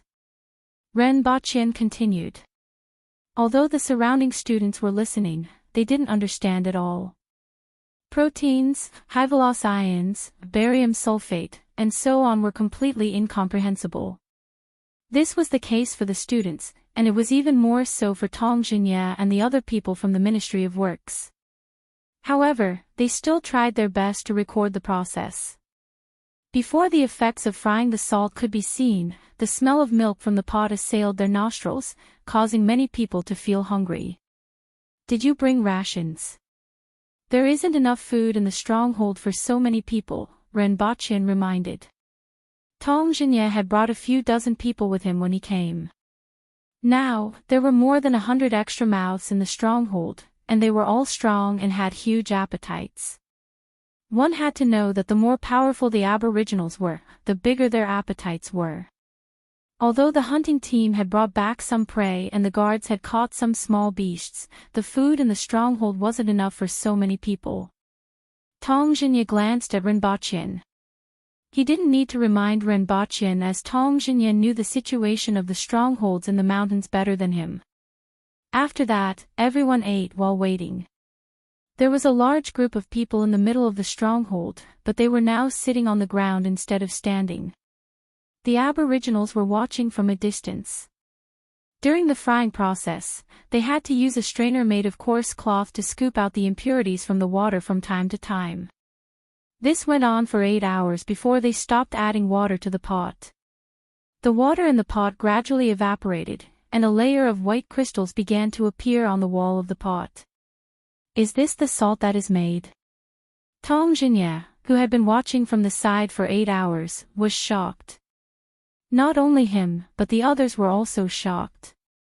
One had to know that even though there were only a few people and 2 pots, what they were doing affected tens of millions of people in Dayo. It's still lacking a little, Ren Boqian said. After a while, when the water had completely evaporated, he got someone to scoop out all the white crystals from the pot, shake them on a dense bamboo sieve, and then pour some water over them. Most of the salt didn't dissolve with the water, and the remaining impurities almost dissolved in the water and flowed down. Is it done now? Tong Jinye looked at the remaining layer of white crystals on the bamboo sieve. His eyes lit up as if he wanted to pounce on it and lick it. Ren Boqian dipped his finger into the salt and put it in his mouth. Then, he nodded and said, "Let's dry it." Without saying anything, Tong Jinye dipped his finger into the salt and put it in the water. Then, he burst into wild laughter and said, Dayo finally doesn't have to suffer from a lack of salt. Not only him, but the students also cheered. Dayo had suffered from a lack of salt for decades. Back then, it was because the salt was poisoned that they were attacked from the mountains and destroyed the entire Hao nation. Even so, Dayo still didn't have salt. For so many years, both the people at the foot of the mountain and the aboriginals had suffered from a lack of salt. After so many years, salt had long become one of the most important resources in the hearts of the people of Dayo. It was difficult for outsiders to understand the importance and desire of the people of Dayo for salt. Although they didn't do anything other than fishing this time, they were able to witness the production of salt from the brine with their own eyes. They could also understand the significance of this to Dayo. It was like a poverty-stricken person suddenly discovering a mountain of gold. Furthermore, Ren Boqian was the principal of the academy.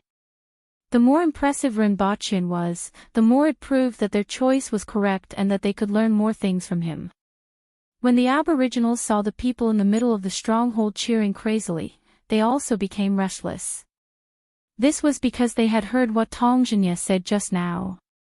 However, they still had doubts in their hearts. Was this salt edible?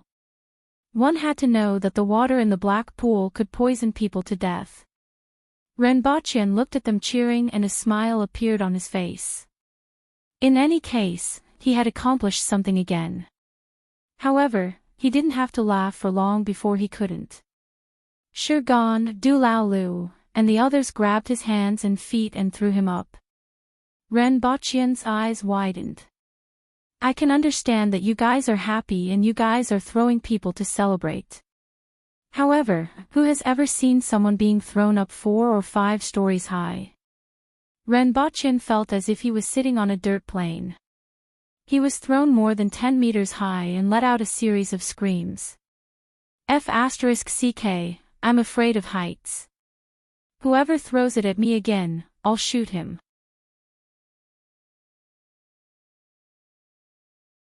Chapter 341.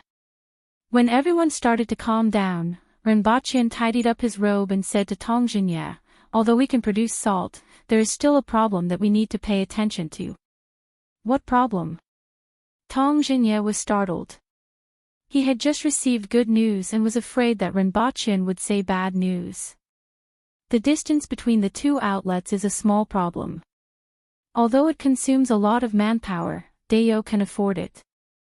Renbochin pondered for a while and said, Dayo has a population of 30 million. Even if one person consumes 1 kilogram of salt a year, 1,000 people will consume 1 ton, and 10 million people will consume 10,000 tons. This amount is too large, Renbochin said. This was calculated based on the fact that the average intake of salt in Dayo was much less than the average person on Earth. The normal intake should be double what Renbochin said. Renbochin calculated in his heart. The pot of brine just now should have produced 1.5 kilograms of salt, and the proportion of salt produced was about 4%. This meant that 100 kilograms of brine could produce 4 kilograms of salt. With the strength of the Dayo people, they could at most carry 200 kilograms of brine on the mountain roads, which produced 8 kilograms of salt. Not to mention the problem of containers, it would take 2 days to go to the yellow brine and back. Even if the place where the salt was boiled was placed between the black brine and the yellow brine, it would still take a day and a half. It was the same for the black brine.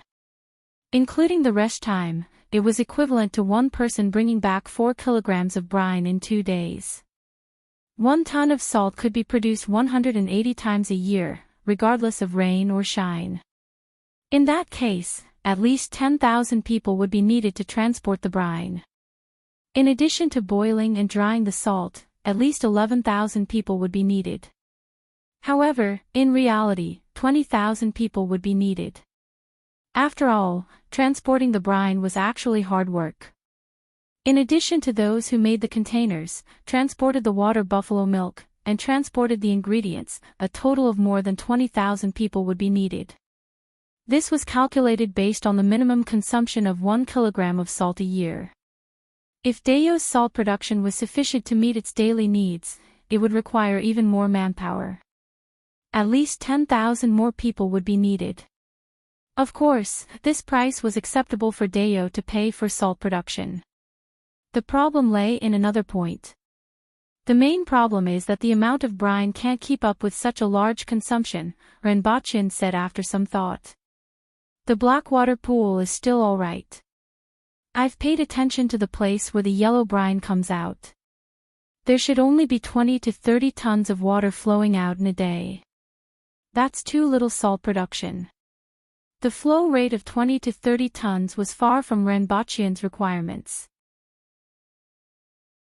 Even with a considerable amount of black brine mixed in, only about 2 tons of salt could be produced. 700 tons of salt a year was too little, not even 1/10 of the total consumption. At first, Renbochin thought of expanding the area, but later on, he felt that this wasn't a good idea. Because the water flow was small and not rapid, it meant that it wasn't just the problem of the exit, but the distance from the underground to the exit wasn't long. Does Sir Ren have an idea? Tongjinya asked. There's one thing. Well, drilling. Since black brine and yellow brine can be produced, it means that there is more than one sealed underground seawater lake. If we dig a well in a suitable place, we can bring the spring closer, save manpower and resources, and also solve the problem of insufficient brine. That's easy. Tongjinya chuckled. If it was any other problem, he would be worried, but digging a well was not a difficult task. What if it's a few hundred meters or 1,000 meters deep? Renbochin asked faintly. Furthermore, it wasn't just a well. The location of the seawater lake was too deep, and it was difficult to determine its location. At present, all they knew was that there was an 80% chance that they could reach it by drilling in the vicinity of 2 springs. However, the distance was too far, and it was difficult to meet Renbochen's requirements. Renbochen didn't believe that there weren't seawater lakes in other parts of this mountain. In the long run, drilling a well was more suitable. However, this wasn't something that could be done overnight. One had to know that in ancient times on Earth, it would take a year or even a few years to drill a well. The Aboriginals were strong, but they wouldn't be of much help in this matter. Let's build the salt boiling plant first. If there isn't enough yellow brine, we can use another method that only uses black brine to boil salt, even though it's slower. I just hope that the black pool can last a little longer. Renbochen thought for a long time and felt somewhat helpless. This was a problem that he had raised, but it wasn't something that could be solved overnight. Even if they were to dig wells at multiple locations at the same time, they might be lucky enough to find 1 or 2 that could be used. However, it would take at least a year. That night, Renbochen made another trip to Earth. When he came back, he brought along something that looked rather strange. It was completely black, had a thin tube at the front, and was slightly longer than Renbochen. In addition, there were a few heavy boxes. What's this? Lin Chalo was a little curious. Just a little preparation.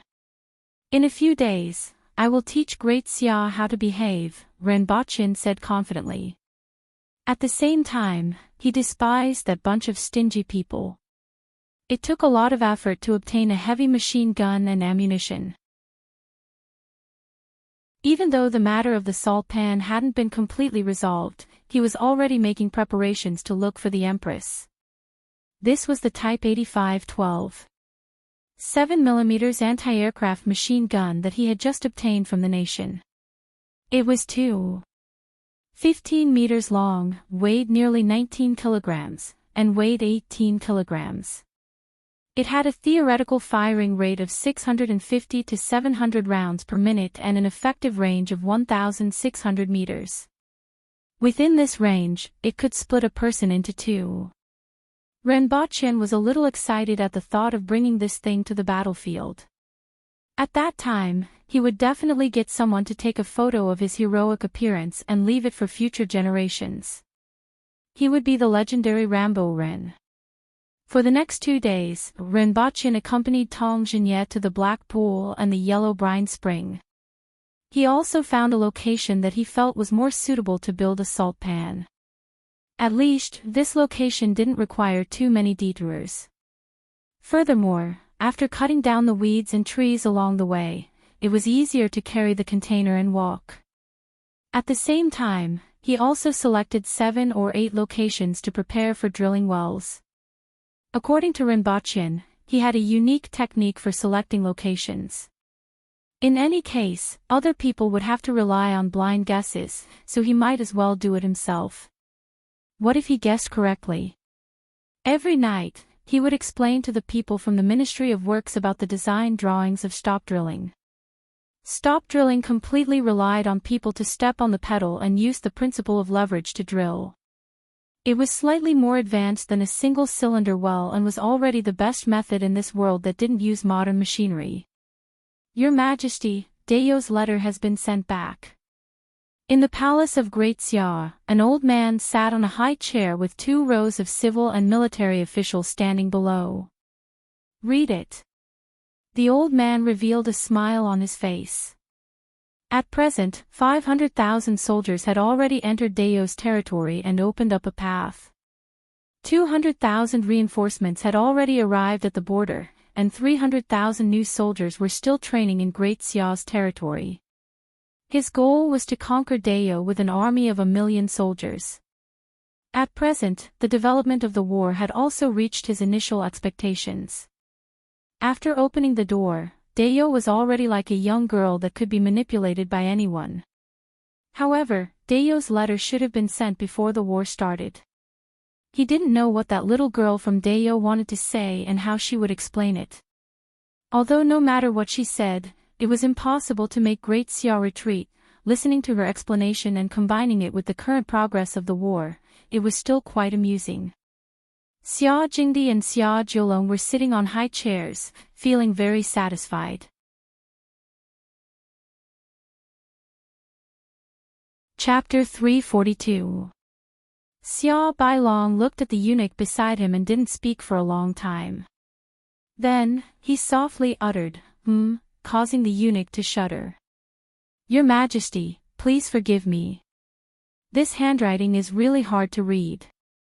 The eunuch immediately knelt on the ground. Get up. It's not easy for a bunch of barbarians to be able to write. Xia Bailong laughed. As though he had pressed a switch, the ministers below also burst into laughter. Their smiles were filled with contempt. Your Majesty is right. It's already not easy for those barbarians to be able to write. We can't ask for more, a minister echoed. Xia Bailong nodded in satisfaction. Your Majesty, I'm old and have poor eyesight. I really can't recognize the handwriting, the eunuch said carefully after reading the letter. Even though Rinpoche found it hard to recognize himself, it wasn't to the point where he couldn't recognize him at all. However, as someone who had been serving Xia Bailong for a long time, he understood his temperament very well. If he really read this letter, he would definitely not be able to get anything out of it. Even if he was fine in the short term, after a period of time, he would find an excuse to die without a burial ground. Eunuchs like them relied on the emperor's favor. If the emperor was dissatisfied with them, countless people would want to step on their bones to climb to the top. You can't even read a letter properly. Get lost, Xia Bailong snorted coldly. Li Kairui, you read it. Yes. A spirited old man with grizzled hair and beard took the letter and read it in detail. A strange expression appeared on his face. What? You can't even recognize him, Grand Secretary. Xia Jiulong sneered. Li Kairui was the tutor of the Great Xia dynasty as well as the Grand Secretary of the Zhaoyang Dojo. Naturally, he would not be like the eunuch just now. He just smiled bitterly and said, the words in this letter are somewhat disrespectful to His Majesty. Speak. Xia Bailong coldly said. I would like to hear how disrespectful you are. Li Kairui laughed bitterly in his heart, then cleared his throat and said, the Empress of Dayo to His Majesty of Great Xia, my old friend was as arrogant as you, and now the grass on his grave is 5 feet high. Looking at the grass on my grave, I think of my old friend. An old friend is like a ruler, his grave is like grass on his eyebrows. The first sentence was changed from the original Xia Baichong. After all, these words were too unpleasant to hear. However, the rest of the content was told truthfully. When Li Kairui was halfway through reading, the smile on Xia Bailong's face froze. By the time Li Kairui finished reciting, Xia Baichong's entire body was emitting a cold aura, and the armrest of his chair, which was made of pure gold, had a deep fingerprint on it. Everyone below was dumbfounded. No one expected Dayo's letter to contain such content. It was simply a direct insult. Old friend like you. 5 feet of grass on his grave. What kind of words were those? Still thinking of old friends like you. An old friend like a ruler, with grass on his brow at his grave. This was simply a hooligan cursing in the street. Originally, everyone wanted to ridicule the Empress of Dayo and tried their best to explain. However, they still wanted to beat her up. But at this moment, no one could say anything. The Empress of Dayo had no intention of explaining at all. He immediately started scolding. Although Rinpoche had previously thought about the reaction of the Empress of Dayo, a normal person would at least explain a little, right? Even if he brushed it off and said that he didn't know about the 7th prince's death, he would still be able to save face. How could this be? How could the prideful Xiao Bailong accept this? How could these people, who had always regarded themselves as the strongest nation, accept this? Everyone felt that no matter what the Empress said, they would still beat her up, and that she was already a hooligan. They didn't expect her to be as strong as them. She started with a limerick and started scolding right away. Qi Zixiao actually dared to do this. Xiao Bailong's chest heaved up and down heavily as he cursed, I must capture her and bring her back to Zhejiang. Let's see if she can still be so stubborn. Please calm down, Your Majesty. She was just venting her words, Li Kairouei said in a deep voice. I know, but she actually dared to humiliate me like this. Xiao Bailong was furious. After that day, Xiao Bailong had a headache, and it was difficult for him to sleep at night for many days in a row. If he knew that his impulsive letter had caused the Empress of Great Xiao's blood pressure to rise to the point of having a cerebral hemorrhage, he would probably be so proud that he would immediately write about it in his so-called Records of the Grand Historian. Apart from discussing with Tong Xinye and the others about the location of the salt works, the manufacturing process, and the drilling of the wells, he would also learn about the situation at the front line from the radio. After Yuxing City was breached, the army of the Protectorate of the Center finally arrived at the front line. Previously, 1,000 soldiers were sent to Yuxing City to assist in the defense, but all of them perished after the fall of the city. The remaining 7,000 soldiers in Yuxing City didn't fight with the Great Xiao army. The other party was guarding the city, and it was difficult for the 7,000 soldiers of Dayo to attack. If they were to forcefully attack, not only would they fail, but they would also suffer a lot of casualties. As a result, they attacked the 70,000 Great Xiao soldiers outside Gyuk City one day later. Together with the remaining 1,000 soldiers inside the city, they killed half of the 80,000 Great Xiao soldiers, leaving behind at least 20,000 corpses. More than 10,000 Great Xiao soldiers were scattered outside, and only half of them retreated to Liao City to join the 80,000 Great Xiao soldiers there. At this time, there were still 5,000 soldiers left in the Protectorate of the Center. At this time, the Empress was approaching Liao City and was using the radio to communicate with Li Qianqiu from time to time. She was preparing to attack the 120,000 Great Xiao soldiers in Liao City. Only the aboriginals could use 6,000 people to fight against an army of 120,000.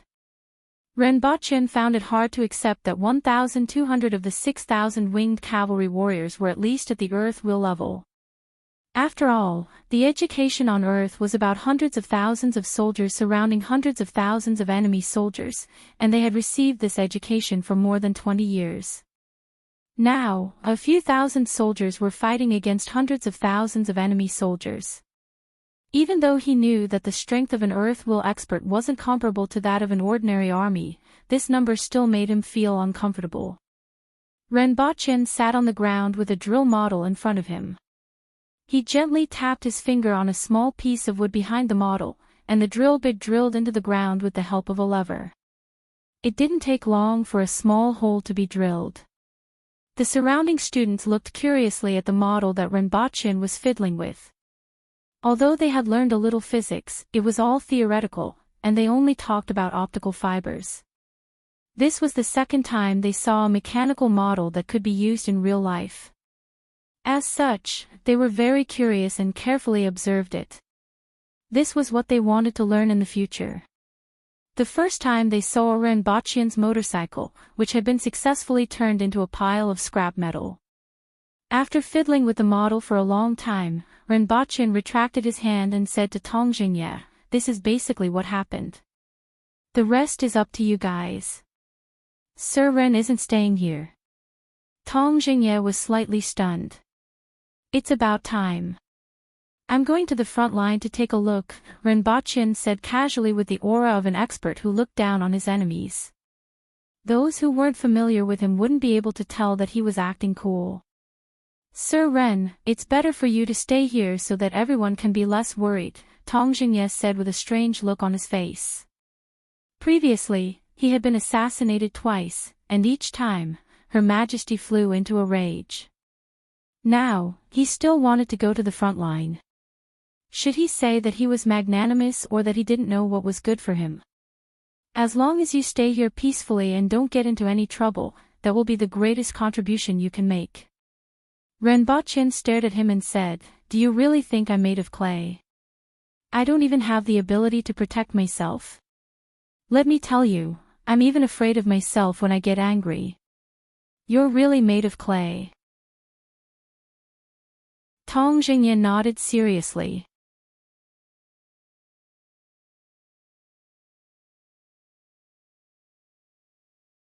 Chapter 343.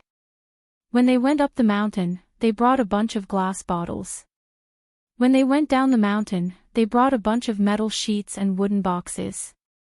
Renbochin held a Type 85 rifle that was even longer than his body and pointed it at it from time to time.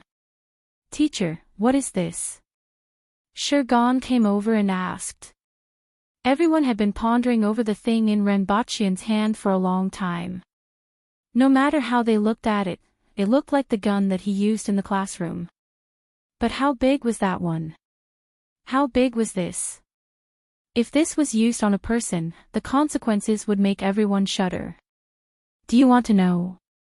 Renbochin smiled kindly. "Yes." Shurgan nodded his head honestly. "Stand there and let me shoot a few times." Renbochin pointed to the side. "Teacher, I didn't make any mistakes these days." Shurgan looked wronged. "You can only know the power of this thing after experiencing it yourself." Renbochin's face was full of kindness.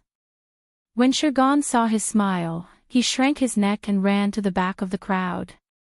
However, Renbochin really wanted to test the power of this gun since he hadn't used it since he got it. At the foot of the mountain, Renbochin asked someone to bring over a small metal box. After opening it, there was a rolled-up ammunition chain inside. He pressed the ammunition chain on the anti-aircraft machine gun, set up the tripod, and aimed in the direction of the forest. Everyone looked curiously at Renbochin fiddling with that strange-looking tube. The guards were curious about what it was, and the students were curious about how powerful it was. Tut, tut, tut. Renbochin grabbed the handles on both sides of the back end and pulled the trigger at a big tree in the forest. The muzzle immediately emitted a half-meter-long flame. The moment the sound was heard, the metal chain stretched out from the top of Renbochin's head like an antenna. The flame and the loud sound startled everyone. They were even more dumbfounded when they saw the scenery in the forest. From the time Renbochin held the trigger to the time he stopped, only 10 seconds had passed. A big tree in the forest that required 2 people to wrap their arms around first saw sawdust flying everywhere. Soon after, half of the tree was gone, and it fell to the side with a creaking sound. That was a big tree that required 2 people to wrap their arms around. Even an Earth-will Aboriginal expert with a weapon would have to exert some effort to break it. But now, it fell to the ground just like that. This power made everyone feel apprehensive. "Teacher, can I play with it?" Tong Lan ran to Renbochin's side and spoke in a lovely voice with a smile on her face. If she had a tail, she could also wag it at this moment. "Dream on," Renbochin said as he dug his ear. This thing was pretty useful, but the sound was too loud. The recoil was still bearable with the help of the tripod to reduce the recoil. Of course, he was confident of his strength even without the tripod. Of course of the recoil. After all, the strength of his hands was close to 350 kilograms, and his physical strength was even greater. It was not impossible for him to bench press up to 450 kilograms, which was already the best on Earth. Unfortunately, this gun was not designed to be used by a single person. The trigger was on the handle at the end of the gun. If one did not use a tripod, they would have to place the gun on someone else's shoulder. Humph. Tong Lan wrinkled her nose in dissatisfaction. Tong of.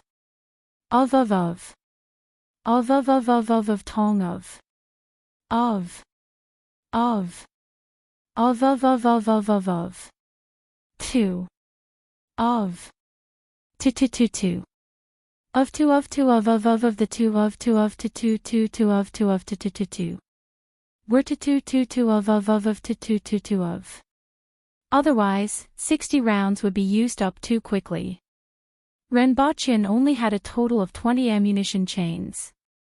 There were 2 small boxes in a big metal box, which were 2 ammunition chains. In addition to the other ammunition that he had not brought back, he would need a team of 4 corned cows to carry ammunition for him when he went to the front line.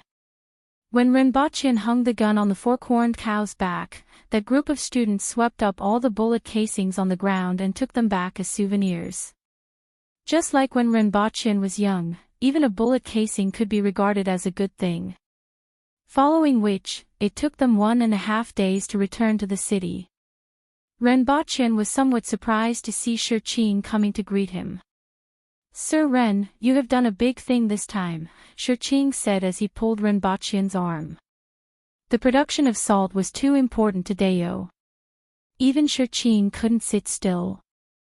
Knowing that Renbochin had returned to the city, he hurried over to meet him. After dismissing the students, Renbochin chatted with Shurqing for a while before returning to the palace with the guards. The Empress wasn't around, and the palace was without a master. Although there weren't many people who left with the Empress, it gave off an even more desolate feeling. Renbochin walked in the palace and felt a little bored. The Empress wasn't here, and this place didn't have any significance to him. The weather was obviously quite hot, but it made him feel a little bleak, as if it was late autumn. Back at Pingle Park, Renbochin turned on the radio station and asked, "Is Her Majesty there?" There was no response for a long time. It seemed that the Empress wasn't near the radio station. According to the route, she might reach the vicinity of Liao City today, which was also the front line of this war. She might encounter the Great Xia army at any time. Although Renbochin had absolute confidence in the Empress's skills and had 1,200 winged cavalry warriors, he still had some lingering thoughts in his heart. After walking one round in the courtyard, Renbochin found something that he had almost forgotten about in the room next door. TNT explosives. Originally, he wanted to use it to blow up the mines, but unfortunately, he didn't use it. Now that he was going to the front line, there was nothing more to say. In addition, there were still 2.5 bottles of sarin gas and the antidote. He carefully wrapped them up and might need to use them when the time came. Renbochin turned to look at Lin Chaola, who was dozing off in the corner, and asked, "You are going to leave again tomorrow? Aren't you going back to Qingxin Palace Hall to say goodbye to Librarian Lin?" "Ah." Lin Chaola yawned and continued to doze off, as if she hadn't heard what Renbochin said. "This time, you are going to the battlefield. There are spirit will experts everywhere, and earth will experts are inferior to dogs. With your skills, it might not be safe for you to go," Renbochin threatened. Lin Chaola finally opened her eyes. Her confusion gradually became clear, and then she had a thoughtful look on her face. "Protecting you on the battlefield is much more difficult than protecting you here. You have to double the amount of candy." Lin Chaola, who had been pondering for a long time, opened her mouth, and Renbochin was speechless. "You're finally smart about this. Other than muscles, there's only food left in your brain, right?" Renbochin couldn't be bothered with him and asked someone to prepare a medicinal bath for him. While bathing, he turned on the radio station and asked from time to time, "Is Her Majesty around?" After he was done bathing, he heard a woman's voice from the radio station, "Is Li Qinqiu around?" "Greetings, Your Majesty." "I will inform the Protector General now," another man said. "Your Majesty, have you reached Liao City?" Renbochin took the opportunity to ask. "About 50 kilometers away," the Empress said faintly. "I have completed my task. Sir Tong is working overtime to build the salt pans. I have already returned to Lan City and will look for Your Majesty tomorrow." A day apart feels like 3 years. Now that more than 10 years have passed, I can't wait to set off. Ranbochen's voice was full of smiles.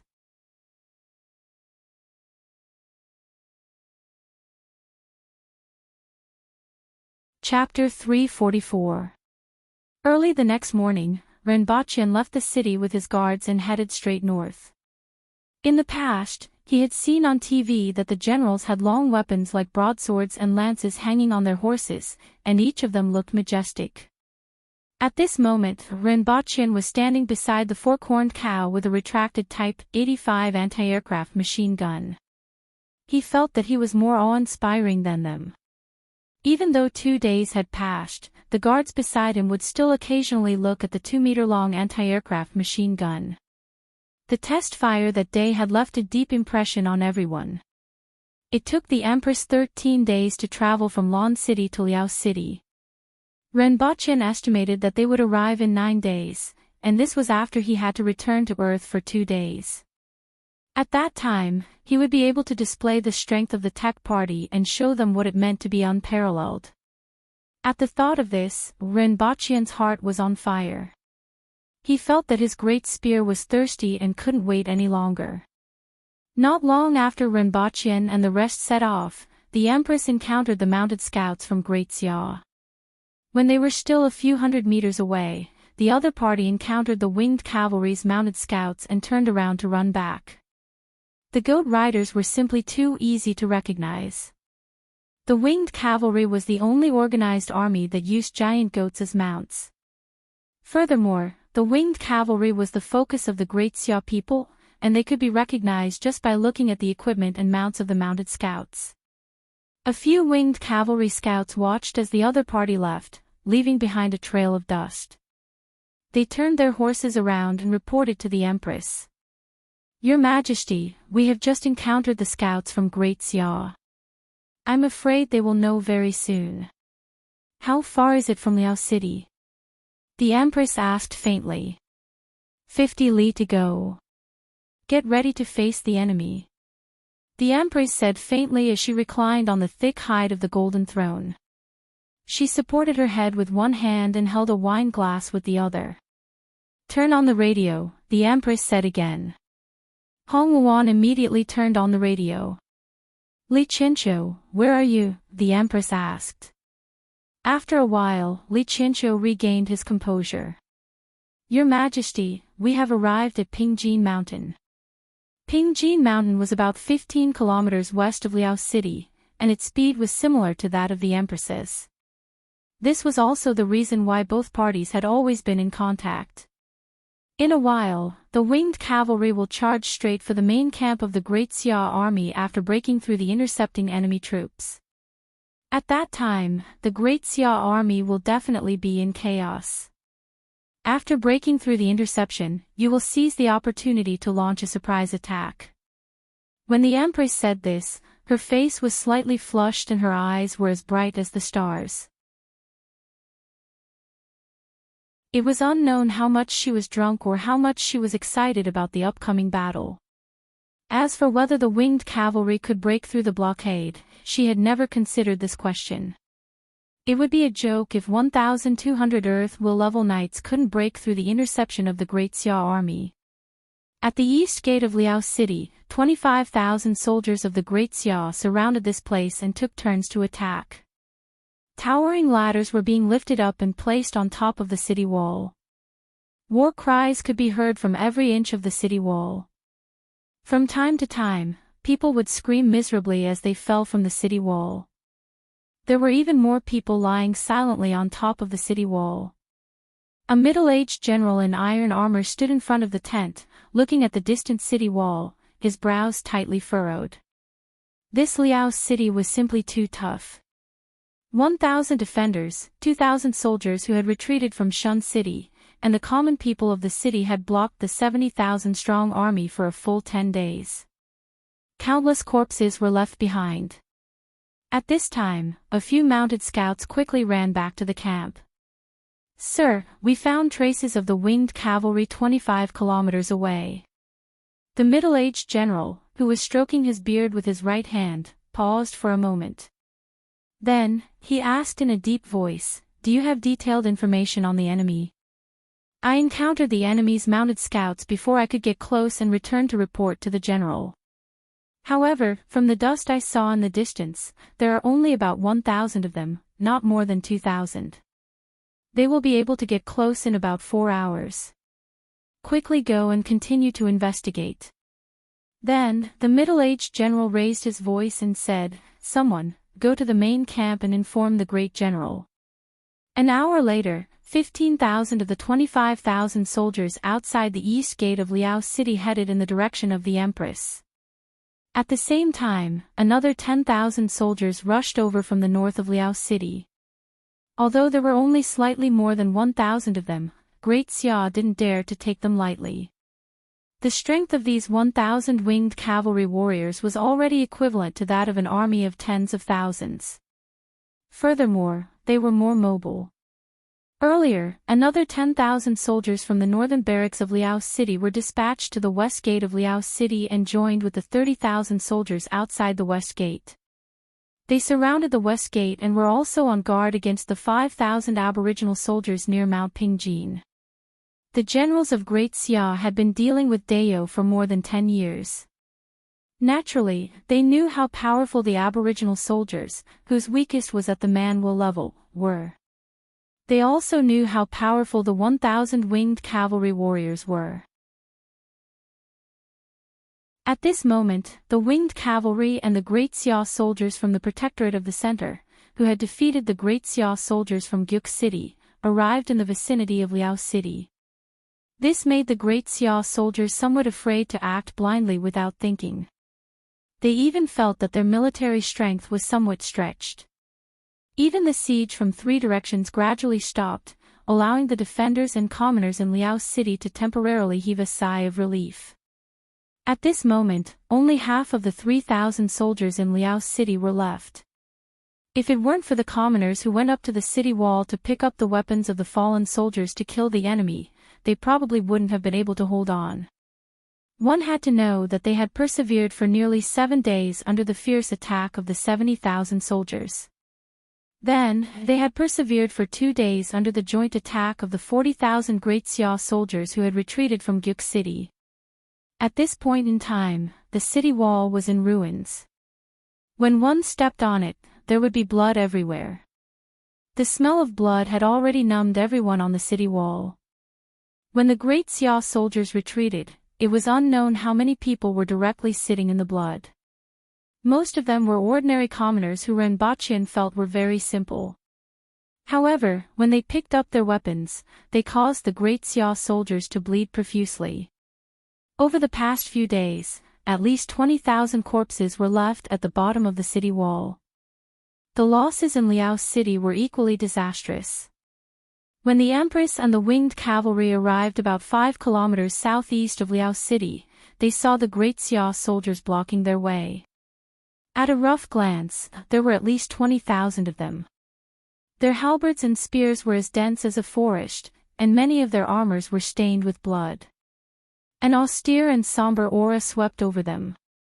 The ground in front of the battle formation was covered with rusty caltrops. Each caltrop had 4 spikes sticking out and a hole in the middle. 5 to 6 of them were strung together with ropes so that they could be retrieved after the battle. Crush them.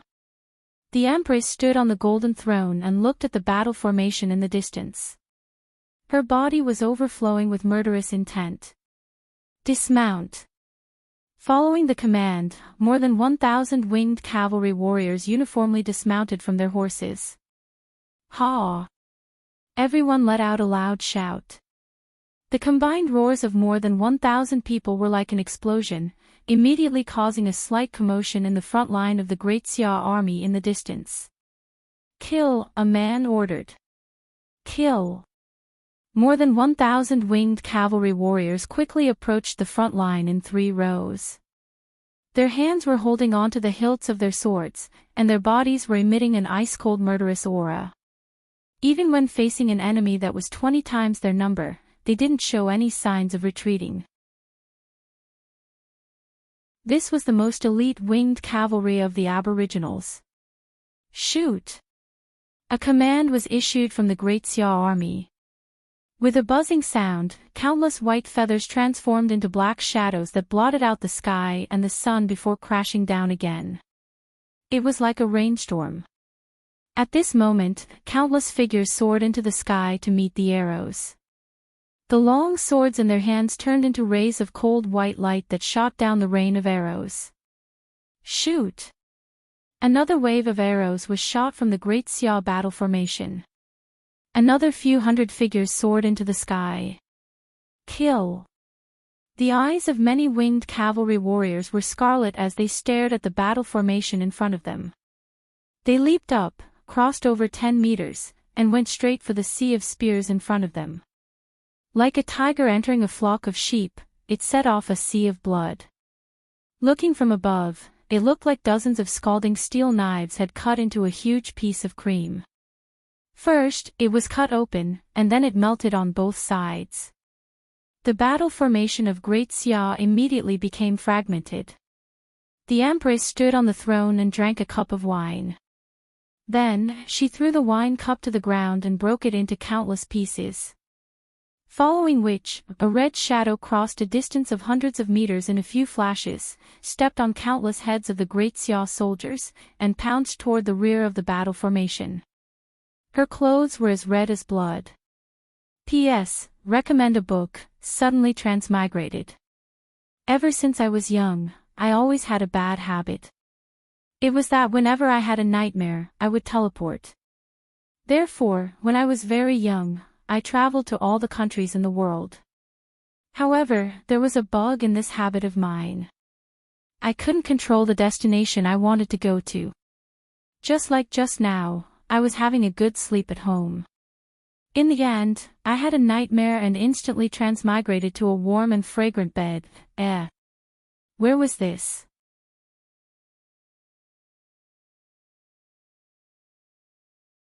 Chapter 345. The screams before death, the cries of despair, the sound of a blade piercing into a human body, and the sound of a human body being thrown to the ground. Countless sounds entered the Empress's ears, but she didn't seem to hear them. At this moment, she was sitting on a fine horse. Her hair was untied at some point in time, and her fine black hair cascaded down her back like a waterfall. Corpses were all around the fine horse. One of the corpses was a middle-aged general with glaring eyes. He was the commander of the 25,000 soldiers. However, his identity didn't help at all at this moment. Instead, it became the reason for his death. The Great Xia commander was dead, and the soldiers began to flee in disorder. However, their running speed was far slower than the winged cavalry's pursuit. When they realized that no one could escape death in front of them and that no one would care about them if they fled to the sides, they quickly fled to the sides. The battlefield was in chaos. The aboriginals ruthlessly bit off a huge chunk of the 25,000 soldiers' battle formation while the rest fled to the sides. Your Majesty! Countless blood-covered soldiers stopped in front of the Empress and regrouped. Advance, the Empress said coldly as she turned her head and looked into the distance. The winged cavalry pounced on the 10,000 soldiers outside the east gate of Liao City like a wave. They had just received the news and organized their troops when they were attacked by the winged cavalry. Listen, what's that sound? On top of the city wall, the soldiers and commoners of Liao City, who were covered in blood and didn't even bother to clean up the minced meat on their faces, opened their eyes one by one and asked. It's the reinforcements, someone shouted. Reinforcements. The reinforcements are here. Upon hearing this news, everyone immediately became spirited. One by one, they climbed up from the ground and held onto the city wall to look outside. Too few. Someone was disappointed when he saw the number of reinforcements in the distance. A little over 1,000 soldiers was indeed too few. One had to know that there were close to 100,000 Great Xia soldiers surrounding Liao City. Even if these 1,000 soldiers charged into the city, it would be much more effective than fighting outside. However, just as this thought flashed through his mind, someone shouted excitedly, "It's the winged cavalry! The winged cavalry is here!" Although there were only 1,000 winged cavalry warriors, their strength was comparable to that of an aboriginal army of 10,000 soldiers. This wasn't the only important thing. There was also the significance of the winged cavalry. The winged cavalry was here. Was Her Majesty coming? The people on the city wall looked around and quickly saw a person in red riding slowly from behind. "Is that His Majesty?" Many people only saw the red dot in the distance, but they couldn't see who it was. They could only guess that it was His Majesty. After all, the winged cavalry had already killed their way into the 10,000-strong army, and a red figure was slowly following behind them. Other than the Empress, no one else would have thought of it. Her Majesty is here with the winged cavalry. Such cheers gradually spread from the east gate to the center of the city, the north, and the west. The whole city fell into a state of ecstasy. A general wearing leather armor quickly rushed to the east city wall and looked in that direction with a pair of binoculars in his hand. His face fell into an ecstatic expression. "It's really His Majesty." At this moment, he had an urge to take those who could still move and charge out immediately. "I have fought alongside His Majesty in the future." However, when he glanced around and saw the deep exhaustion beneath the ecstasy on everyone's faces, he suppressed this thought to the bottom of his heart. When the Empress and the winged cavalry swallowed more than half of the 10,000-strong army, only a few thousand escaped. The Empress turned to look at the blood-stained city wall and continued to say coldly, "Advance." When the Empress and the winged cavalry arrived at the north of Liao City, they just happened to see the Great Xia army slowly retreating. There was a speed bump that was more than 100 meters long between the two sides that was filled with caltrops. More than 1,000 winged cavalry warriors and 5,000 aboriginal soldiers were fighting fiercely with the Great Xia army in the west of Liao City. This caused Great Xia, which had already lost more than 20,000 soldiers and 30,000 soldiers, to voluntarily retreat. That night, the Empress and the winged cavalry met up with Li Qianqiu's army in Liao City. The winged cavalry only lost a few dozen soldiers, and Li Qianqiu's 5,000 soldiers from the Protectorate of the Center were only left with 4,000. Great Xia only withdrew 40,000 soldiers, and the number of injured soldiers they later regrouped was close to 70,000. 30,000 Great Xia soldiers died in battle. On the same day, the Great Xia army from Yuxing City continued to advance into the depths of Dayou. 2 days later, 200,000 Great Xia reinforcements crossed Ziyue City and approached Liao City. At the same time as the Great Xia reinforcements, 5,000 soldiers from the Protectorate of the South set off in the direction of Lan City. They were prepared to intercept the 80,000 Great Xia soldiers who were advancing into the interior of Dayou from Yuxing City.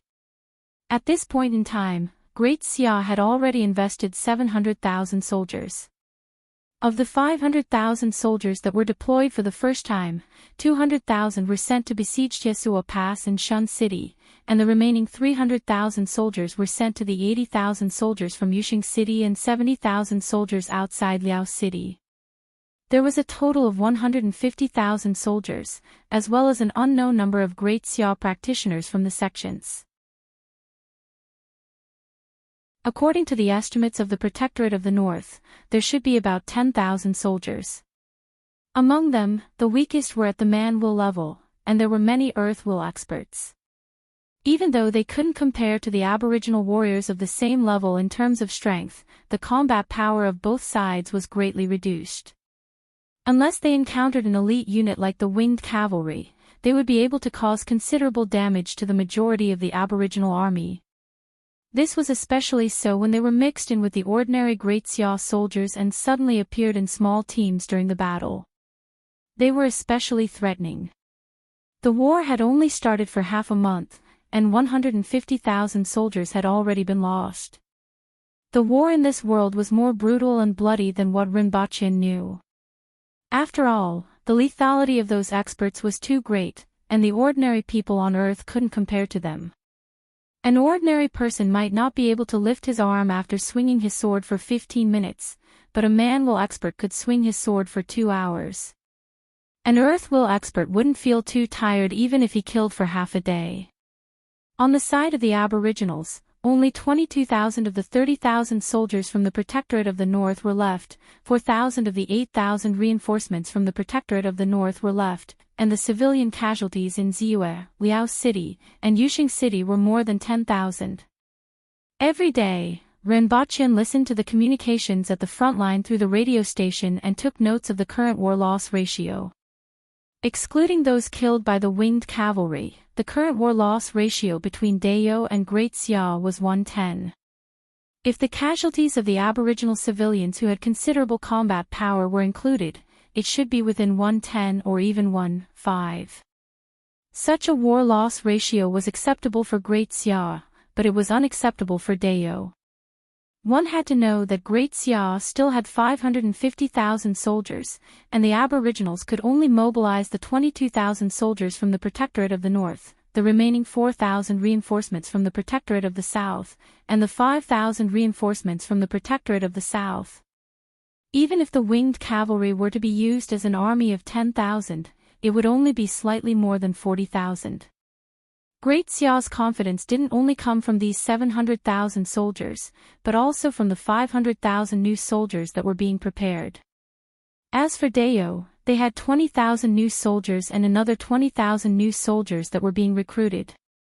If the war-loss ratio was 1:10, the gap between the two sides' military strength would get bigger and bigger.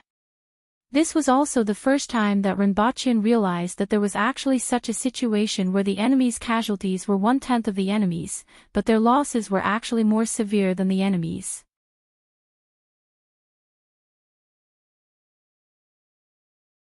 Chapter 346. Rinpoche's doubts were quickly answered by his own conjecture and the reply from the front line. The Great Xia army received a batch of rations from Yushui City, which was enough to last them for half a month. After that, they left Great Xia's supply line. As a result, their marching speed wasn't considered fast. However, they didn't care because the army of the Protectorate of the North had no time to pursue them. They only needed to attack the other cities within half a month. To put it simply, they were an isolated army. They relied on the fact that the Great Xia army was holding up the other armies in the north of Dayo. Their rations were completely their own. If they were blocked outside a city and couldn't advance, they could only rely on Great Xia's supply line to deliver rations to them at great risk. Otherwise, they would collapse when their rations ran out. However, they dared to let such an isolated army penetrate deep into the north of Dayo because they had something to rely on. All the troops that Dayo could mobilize were pinned down. In the interior of Dayo, there were only 200 to 1,000 guards in each town, which was completely unable to resist this well-armed army. Needless to say, there were a large number of practitioners in this army. Therefore, before the reinforcements from the Protectorate of the South arrived, Dayo was temporarily helpless against this isolated army in the interior. What they had to do was very simple: destroy. In addition to individual strength, Dayo's foundation in agriculture was already very weak. If they allowed them to destroy and a large number of refugees left the original cities, Dayo would collapse as long as the war dragged on. One had to know that there were a total of more than 10 million Aboriginals. Most of them were in the 60,000 mountains, and there were about 3 to 4 million Aboriginals on the plains. At present, Dayo could barely sustain them. If the farmlands and livestock were destroyed, a large number of refugees would emerge. Under such circumstances, the Imperial Court of Dayo would have to empty the treasury to ensure that these refugees didn't starve to death. Previously, Dayo couldn't even recruit 20,000 new soldiers with rations. After the war, they decided to recruit 20,000 new soldiers. From this, one could see how empty Dayo's treasury was. As for whether these refugees lived or died, don't forget that the refugees in Dayo weren't like those from ordinary countries who didn't have much fighting power. Dayo's civilians had considerable fighting power. At that time, Deo would be the first to fall into chaos. Great Xia was also aware of this point. It would be best if they could advance in multiple directions. If they were stopped, they would definitely encounter a large number of Aboriginal soldiers. There were only so many Aboriginal soldiers. With a large number pinned down, the remaining Great Xia soldiers could move freely within Deo's borders. Other than a small number of news from the front line, Rinpoche guessed. He didn't know whether his guess was accurate or not, but he knew that if he were in Deo's shoes, he would do the same. Furthermore, doing so would cause considerable harm to Deo. One had to know that the land in the north of Lon City was occupied by more than half of the Aboriginals. At this moment, it was completely exposed to the other party's blade. If the production resources of this land were destroyed, the Deo would have been lost. However, there would have Deo. Great Xia believed that with the stalemate of the war, the destroyed areas of Deo would be unable to restore production, and the fragile ecological balance within Deo would be broken. The more food was scarce, the more difficult it would be for Deo's internal situation. The more prominent problems there would be, the weaker Deo would become.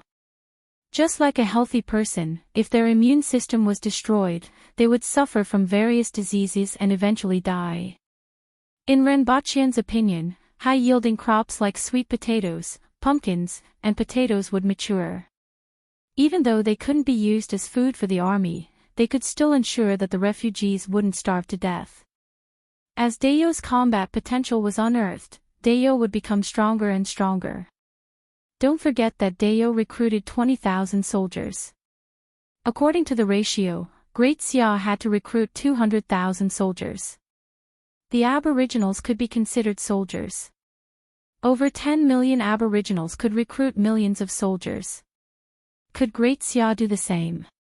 Even though Great Xia's population was 10 times that of Deo's, their training was much slower than Deo's. Deo only needed half a year, but Great Xia needed at least 2 years. When these elite soldiers were exhausted, would Great Xia send farmers to fight? Of course, there was a key problem. Sweet potatoes, pumpkins, and other high-yielding crops could fill their stomachs and stabilize Deo. There were a few new crops that Great Xia didn't know about. Furthermore, Deo's biggest trump card was Rinpoche. As long as there was enough ammunition and someone to stop the other party's experts, Rinpoche felt that he could defeat 10,000 soldiers alone. Rinpoche looked back at the ammunition boxes on the backs of a few four-corned cows and continued to write and draw in his notebook. What he wrote was his analysis and conjecture of the current war. Rinpoche felt that, based on the current situation and his conjecture, if the war continued, Great Xia might cause considerable damage to Deo, but it would be difficult for them to completely defeat Deo. Unless, Great Xia still had other trump cards that they hadn't used. As for whether his conjecture was correct or not, it would be clear just by looking at the movements of the Great Xia army in Yushing City. If the other party was really as he had imagined, then what they would do next was to disperse and sweep the wilderness. Then, they would combine to attack the city and repeat the cycle. What are you writing? Lin Chaola asked while swaying on the back of the four-corned cow. She had been swaying and dozing off for 3 days, but she didn't fall. As for the reason, it was because she was completely tied to the back of the four-corned cow by the ropes. Rinpoche didn't know how useful such a tightly tied expert would be during an attack. He assumed that she didn't need to slowly untie the ropes. Otherwise, by the time she untied the ropes, his bones would have already turned into ashes. Some conjectures, Rinpoche said as he closed his notebook. Oh. After hearing what he said, Lin Chaola couldn't be bothered to ask further. There are no more candies. Lin Chaola said expectantly. Don't look for me when you have a toothache. Rinpoche took out a pack of White Rabbit creamy candies from the backpack on the four-corned cow and threw it to Lin Chaola. She immediately beamed with joy and squinted her eyes. The news spread very quickly. On the second day, there was news from the front lines that the Great Xia army that was attacking Yuxing City had split up and were advancing in different directions.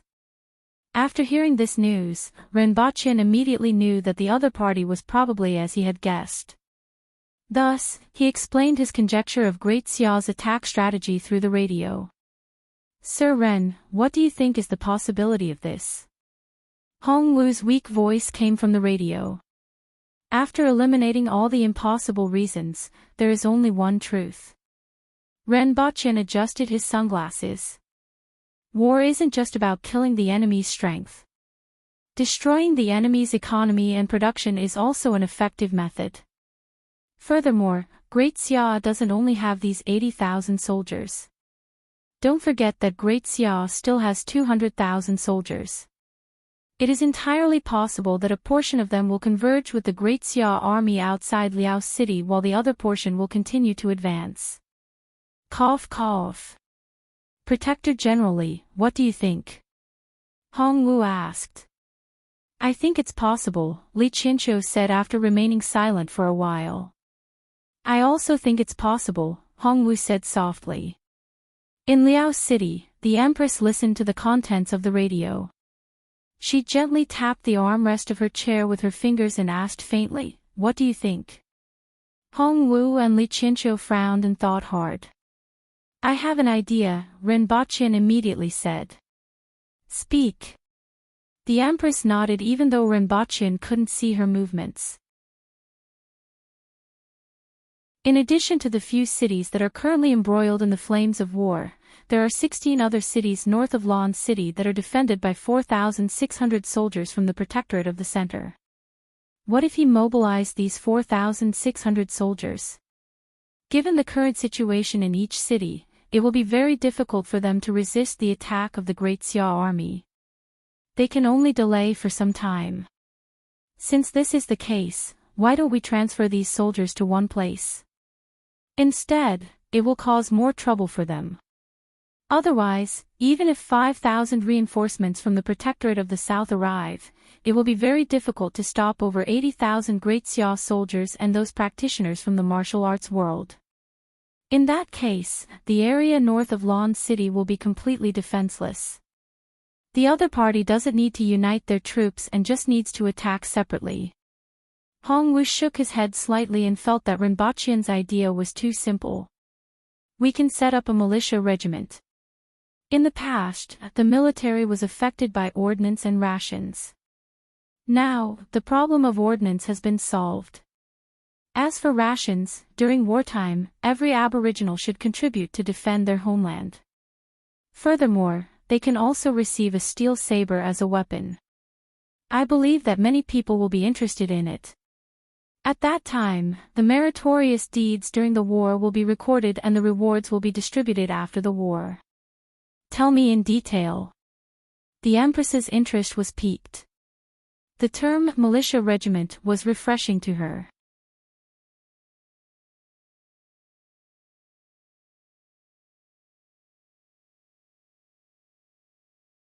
Chapter 347. The Aboriginal commoners aren't weak. As long as they reach adulthood and train a little, they can attain the strength of a Great Xia man will expert and become a low-level officer in Great Xia. They don't lack courage. This can be seen from the fact that a large number of commoners in Yuxing City and Liao City resisted and defended their cities in times of crisis. What they lack is just weapons, training to coordinate with them, and someone to organize them. Although war is the business of soldiers, at this moment, when the army can't protect them, they need to protect themselves. Although there will be casualties, it's still better than the current situation. As long as a small number of elite soldiers are used as the backbone and the commoners are used as flesh and blood. For example, a team of 10 people, 1 elite soldier and 9 commoners, can form a fairly strong army in a short period of time. Furthermore, if we need to replenish the army, they can form a fighting force faster than recruits from the mountains. This is feasible, Hong Wu said after a long silence. Although he didn't like to push commoners onto the battlefield, he had to think of a way to reverse the situation. Otherwise, if he allowed that army to wreak havoc in the hinterland of Dao, even if they were driven away, it would take a long time for them to recover.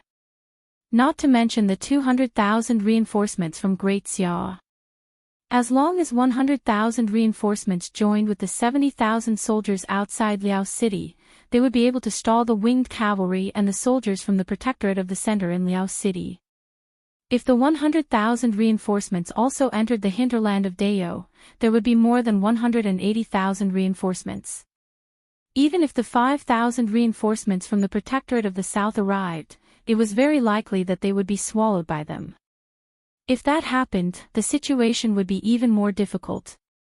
As long as this system is implemented, they can focus on their own lives in the future and gather together during the war. This way, we don't need to consume too much rations and can mobilize an army of tens of thousands or even hundreds of thousands within a short period of time. Great Elder, call Qin Chuan over to discuss this issue together, the Empress ordered. There is another problem, which is the two armies that entered Dao. Since they are replenishing their rations on the spot, we can completely fortify the walls and clear the fields. We can inform all the people in the strongholds to take away all the edible food and gather them in the cities, leaving them with nothing in the wilderness. If the cities are breached, evacuate the people in the cities and destroy all the rations that can't be brought away. If they wanted to replenish their rations on the spot, then they would be left empty-handed. They could only retreat or rely on Great Xia to replenish their rations. If it's the former, we can cut off their path of retreat and swallow them whole. If it's the latter, we can cut off their rations, force them to retreat, and then block their way back, Renbaqian continued. We don't have enough soldiers. Li Qinzhou's words made it clear that they were powerless at the moment.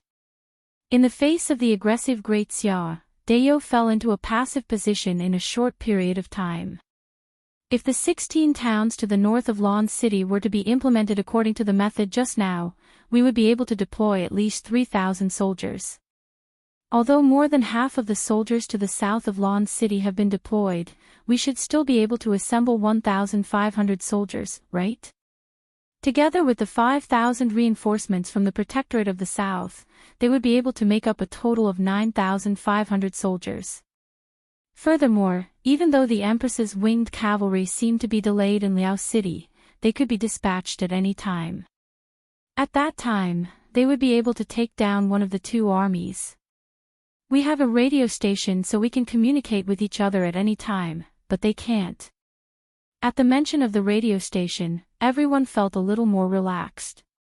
This was currently their greatest advantage over Great Xia. Furthermore, why don't we change our method of battle?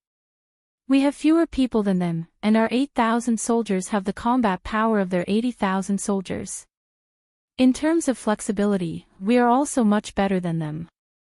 Furthermore, many of them were born in the mountains and are good at archery. We can circle around them and harass them with bows and arrows at all times. After a wave of attacks, we will retreat. Unless the enemy is cavalry, they won't be able to catch up to us.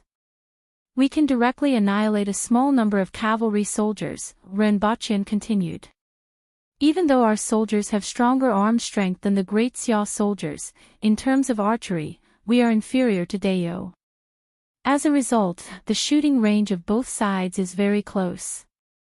When our soldiers are able to use bows and arrows to attack the enemy, they are also exposed to the enemy's arrows at the same time. In every battle, our losses are the greatest during this period.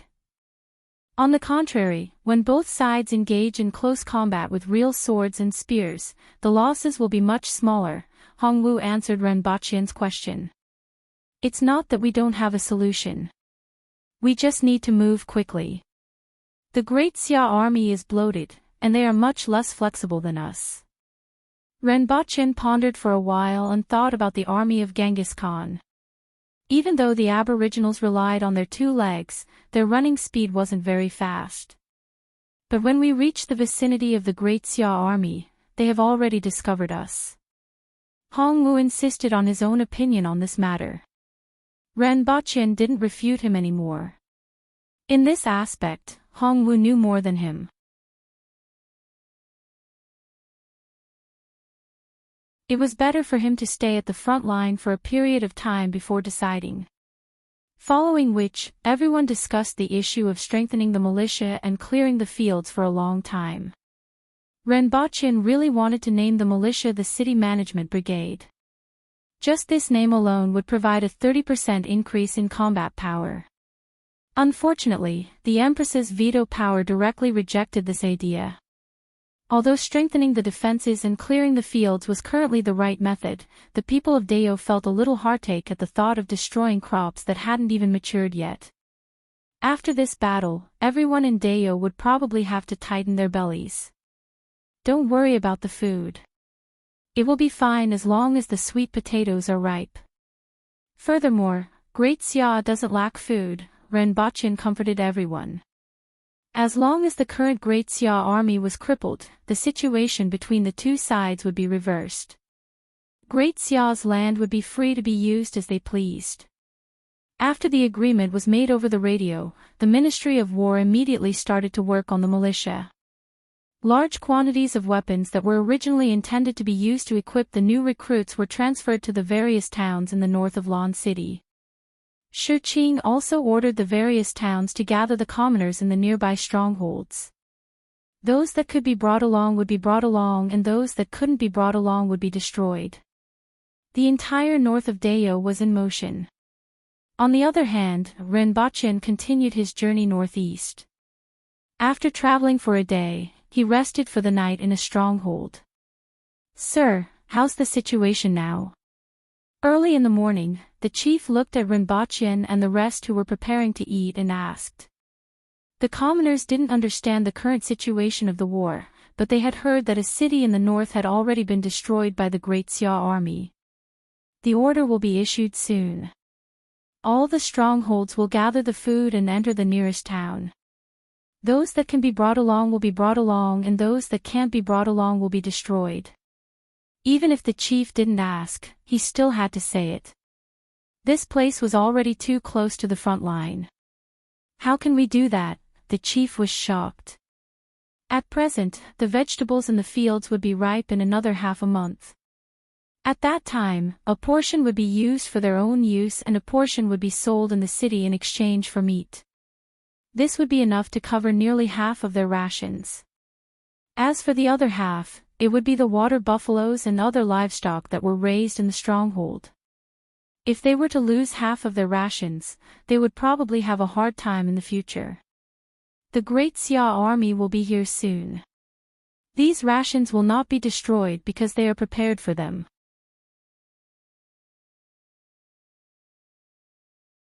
Withdraw to the city, and the imperial court will make arrangements for them, Renbochin said faintly. At this moment, they suddenly heard a clamor coming from the entrance of the stronghold.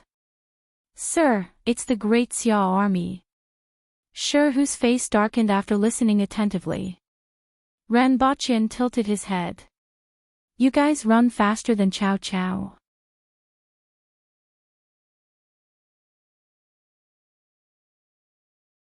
Chapter 348. Bring me my big gun. Renbochin gestured to the side. Immediately, someone brought the 2.15-meter anti-aircraft machine gun over, and Renbochin grabbed it. "Bring the ammo box too." Renbochin called out again. Then, he stepped forward and walked toward the entrance of the village.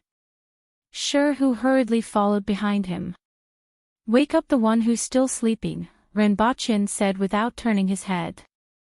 At critical moments, Lin Qiaolo was still more reliable. It was not that Shi Hu and the others were unreliable, but their strength was slightly too low. In any case, Lin Qiaolo was the bodyguard that the Empress found for Renbochin.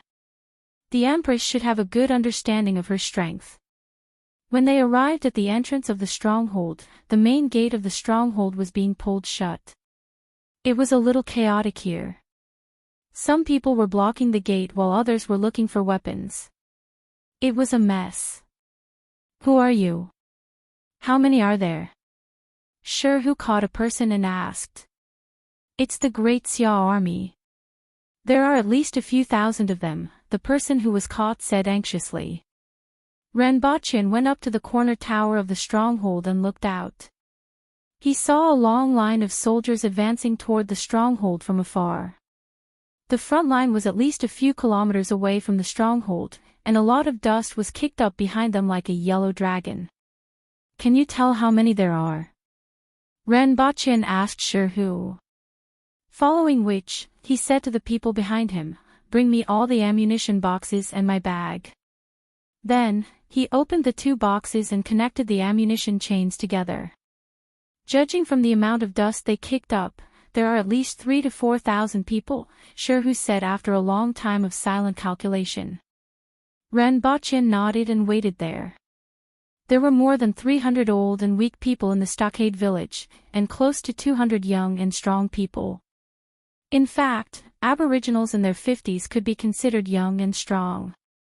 At the very least, their combat power wasn't bad.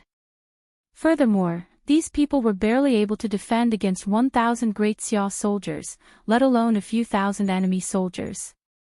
After all, even though these people weren't weak, they were only a bunch of slightly stronger villagers compared to the elite Great Xia soldiers who lacked swords and sabers. Even if they had the strength of a man-will expert, they were just a bunch of slightly stronger villagers. "Milord, should we retreat? Even if we bring the people from the stronghold with us, as long as they don't have any cavalry, they won't be able to catch up to us," Shirhu said in a low voice. "Retreat? Great luck, and we'll be eating chicken later." Renbochin glanced at him. "Today, my great spear is finally going to be used, and you're telling me to retreat?" After thinking for a while, Renbochin said, "Let the old and weak in the stronghold evacuate first. Don't bring anything with you. If we really can't hold on any longer, we'll retreat."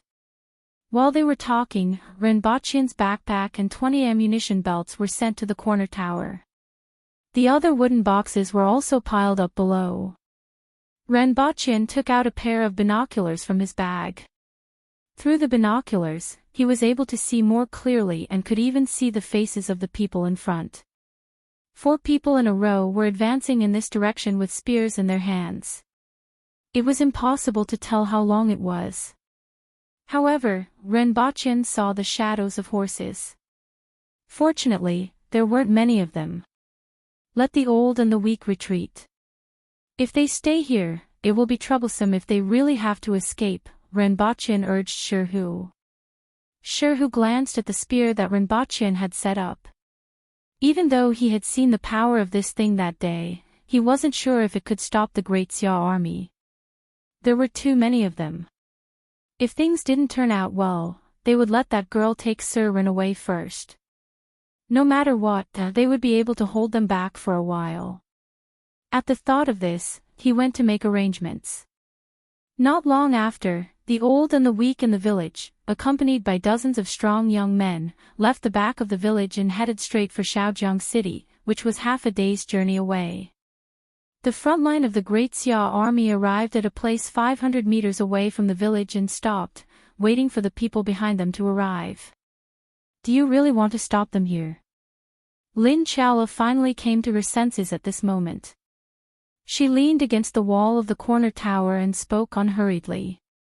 "I will fight to the death and not retreat." Renbochin grinned, revealing a set of ghastly white teeth.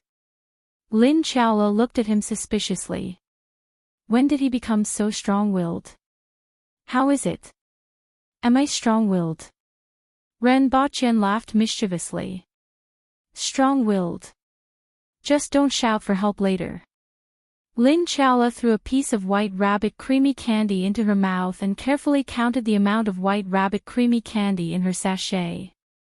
Every time she ate a piece, she would count it again.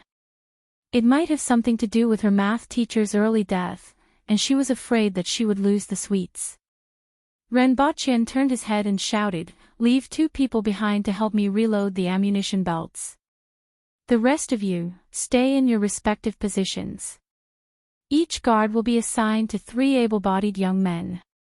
At this moment, there were 3 assembled ammunition belts on the ground.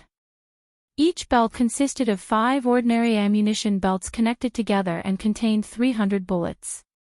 At the same time, there were also 300 bullets loaded into the gun. The Great Xia army outside didn't wait for everyone to arrive. When the first 1,000 soldiers arrived, they formed a battle formation and pressed toward the village.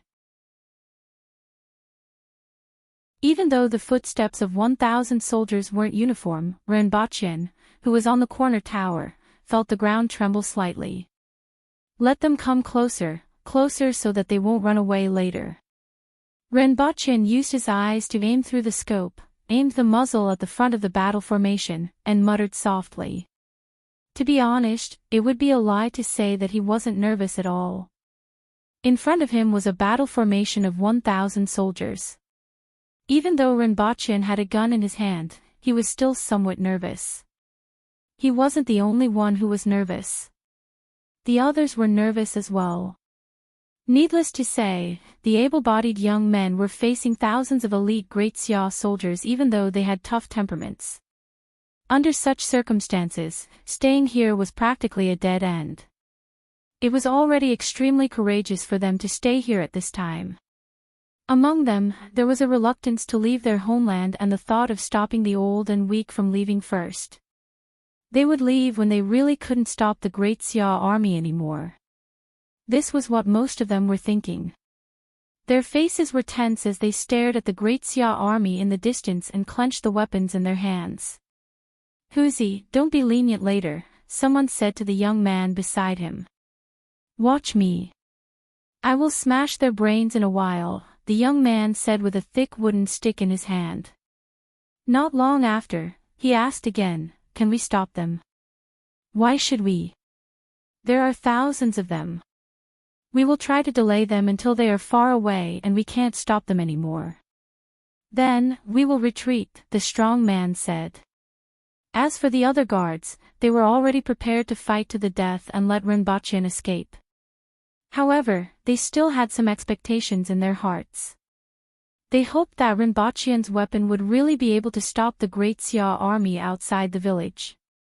They watched as the other party's long spears pointed diagonally forward and approached the village step by step. Whoosh! 4 to 5 arrows were shot into the Great Xia battle formation. Both sides hadn't communicated with each other since the beginning. Both the elite soldiers of Great Xia and the aboriginals in the village were silent. In the eyes of both sides, the other party wasn't only an enemy nation but also a foreign race. Only one side could survive. A few Great Xia soldiers were shot and immediately fell to the ground in silence. There was only a slight commotion in the battle formation before they stepped over the bodies of the few people on the ground. This kind of silence and the intensive footsteps made Renbaqian feel even more depressed. However, a smile appeared on his face. It was the same smile that he had when he was the Honglu deputy and asked Xiong Pai to hang that guard from the Lien family. It was a very kind smile, but it concealed everything in his heart, making it impossible for others to know what he was thinking. Bang, bang, bang. Renbaqian pressed the trigger and the muzzle immediately spat out a half-meter-long flame. At this moment, the Great Xia battle formation was finally no longer silent. The moment the flame was spat out, it set off a wave of blood. Broken limbs flew everywhere, and many people fell to the ground without making a sound. However, there were still many people who had broken arms or legs and were screaming on the ground. A 12.7 mm bullet could almost break a person's waist when it hit the body. If it hit other parts of the body, broken limbs would fly everywhere. Furthermore, from Renbaqian's angle, if the first shot hit the chest of the person in front, the bullet would make a big hole in his chest and even break the legs of the person behind him. From the scope, he could clearly see that the flesh and blood of the Great Xia soldiers were splattered everywhere. Like wheat being reaped, they fell in rows with miserable screams. Fragments of internal organs spurted out from the wounds and scattered everywhere. Most people didn't know what had happened before they realized that a piece of their body was missing.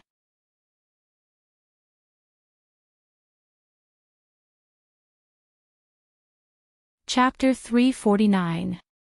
Bang, bang, bang, bang. A series of machine gun sounds resounded above the stronghold. This was the first time that this kind of weapon, which was very unfamiliar to this world, had brought about a result that made people shudder. Click, click. When the combination ammunition chain was emptied, Renbochin threw it directly below the corner tower and said, "Reload." His hand didn't stop pressing the other combination ammunition chain onto the gun. He aimed at the Great Xia soldiers who were at a loss after discovering that the people in front of them had fallen to the ground in pieces and pulled the trigger again. The captain of the Great Xia army looked at the people at the front of the line who had fallen into a pool of blood. He listened to the miserable howls of the Great Xia soldiers whose limbs were broken or who had a big hole in their abdomen. He originally thought that an aboriginal village would only cause a little trouble at most, even if it wasn't as easy as falling to a rock under the attack of 1,000 elite soldiers. That was what he was thinking a minute ago. He didn't expect that a corner tower in the stockade would suddenly spit out a tongue of flame, accompanied by a clear and strange sound. Then, the soldiers in front of him fell down like straws. A quarter of the 200 elite soldiers were turned into a sea of blood and minced meat. This wave of attack was too sudden, and the method of attack was completely unfamiliar. Until now, he still didn't know what exactly the other party was using. Whether it was in terms of power or speed, it was much more powerful than an arrow. It was so powerful that it terrified him, and he couldn't help but reveal a panicked expression. If this went on, he was afraid that these 1,000 elite soldiers would all fall to the ground before they could even reach the walls of the stronghold. Although he shouted for a retreat, the Great Xia soldiers were too densely packed. Renbochin's second ammunition chain was emptied, and another half of the soldiers fell to the ground. At this moment, half of the 1,000 Great Xia soldiers had already fallen to the ground. Reload. Renbochin threw the ammunition chain below the corner tower without any expression on his face. At this moment, all his emotions had completely calmed down. His heart rate dropped from 160 to 70, and the bloody scene and the miserable howls outside the stronghold had been completely cast out of his mind. There was a saying that went, after watching all the action movies in the world, one would naturally have no code in his heart. Renbochin did the opposite. After seeing so much blood, he would naturally have a code in his heart. Renbochin felt that this was his realm. The loneliness of being an expert arose spontaneously. Who was the one who shouted for a retreat just now? Was it that person with a green feather on his hat? He was dressed like a military officer. As Renbochin thought about it, he aimed and pulled the trigger. The Great Xia captain's body seemed to have been electrocuted. He magically twisted his body and actually dodged the bullet. Renbochin's eyes widened. Your waist is as thick as a water bucket, yet you can twist your waist like a water snake. As expected of an expert. Da. Several large holes immediately appeared on the bodies of the two soldiers beside the captain. Renbochin simply swept the muzzle of his gun horizontally and finally turned that Great Xia officer into a pile of mosaic. Renbochin then turned the muzzle to the Great Xia soldiers who were fleeing in all directions. It was a bit of a waste just now. 600 bullets killed or maimed 500 people. Given the density of the Great Xia army, a considerable number of them killed or maimed 2 people at a time. Based on this calculation, the hit rate was at most 50%. What's more, this was when the enemy was so densely packed. This time, Renbochin slowed down a lot. The almost non-stop gunshots were reduced to 2 or 3 short gunshots. Those guards watched as Great Xia's battle formation closed in. They watched as the strange weapon emitted a sound and the Great Xia battle formation was set off in a rain of blood. They watched as the Great Xia soldiers fell in rows and the Great Xia army, which originally had an imposing aura, scattered in confusion. Everyone was dumbfounded.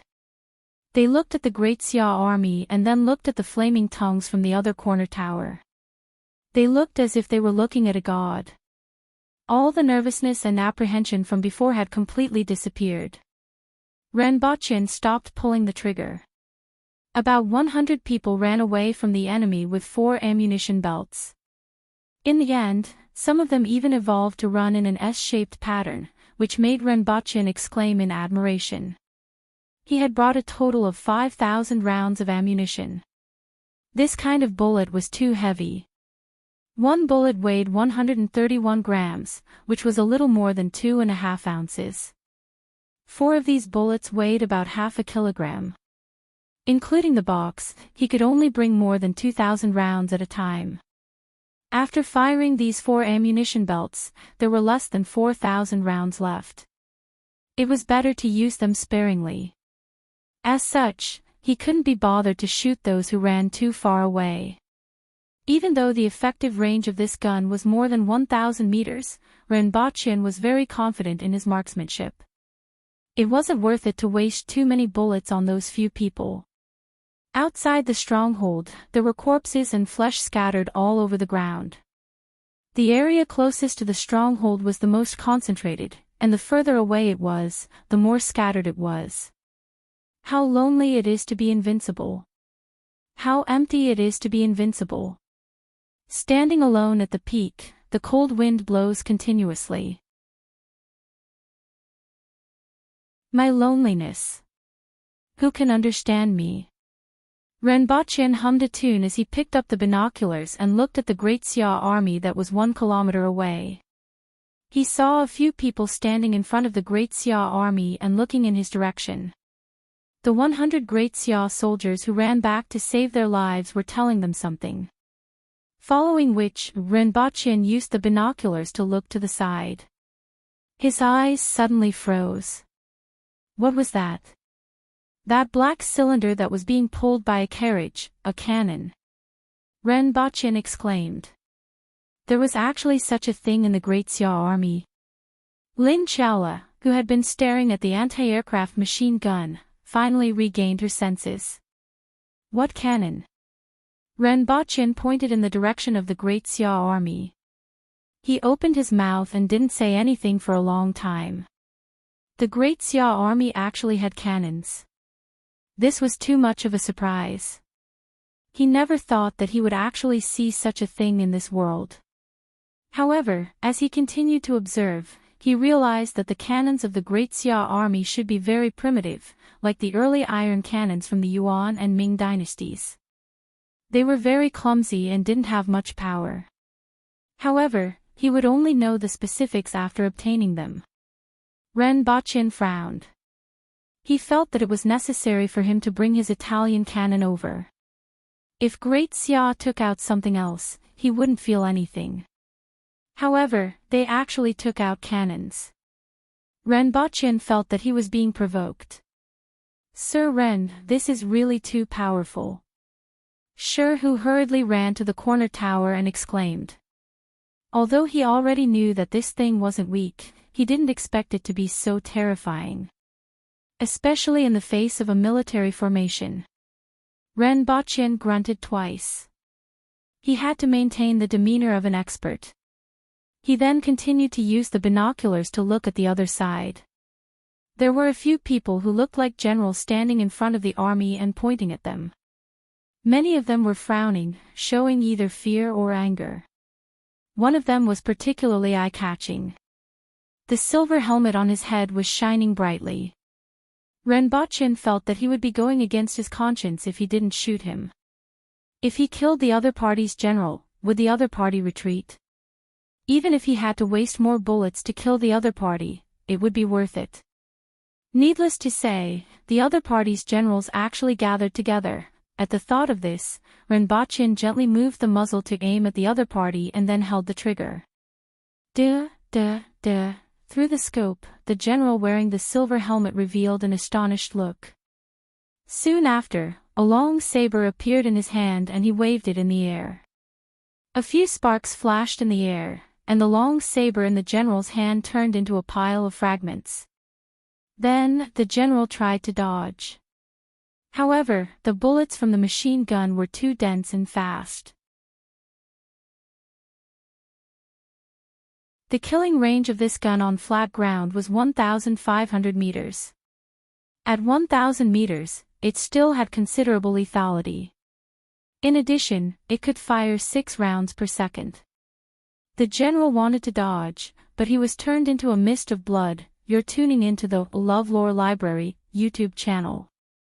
We're so grateful for your support, and don't forget to subscribe to join us on this incredible journey through captivating stories.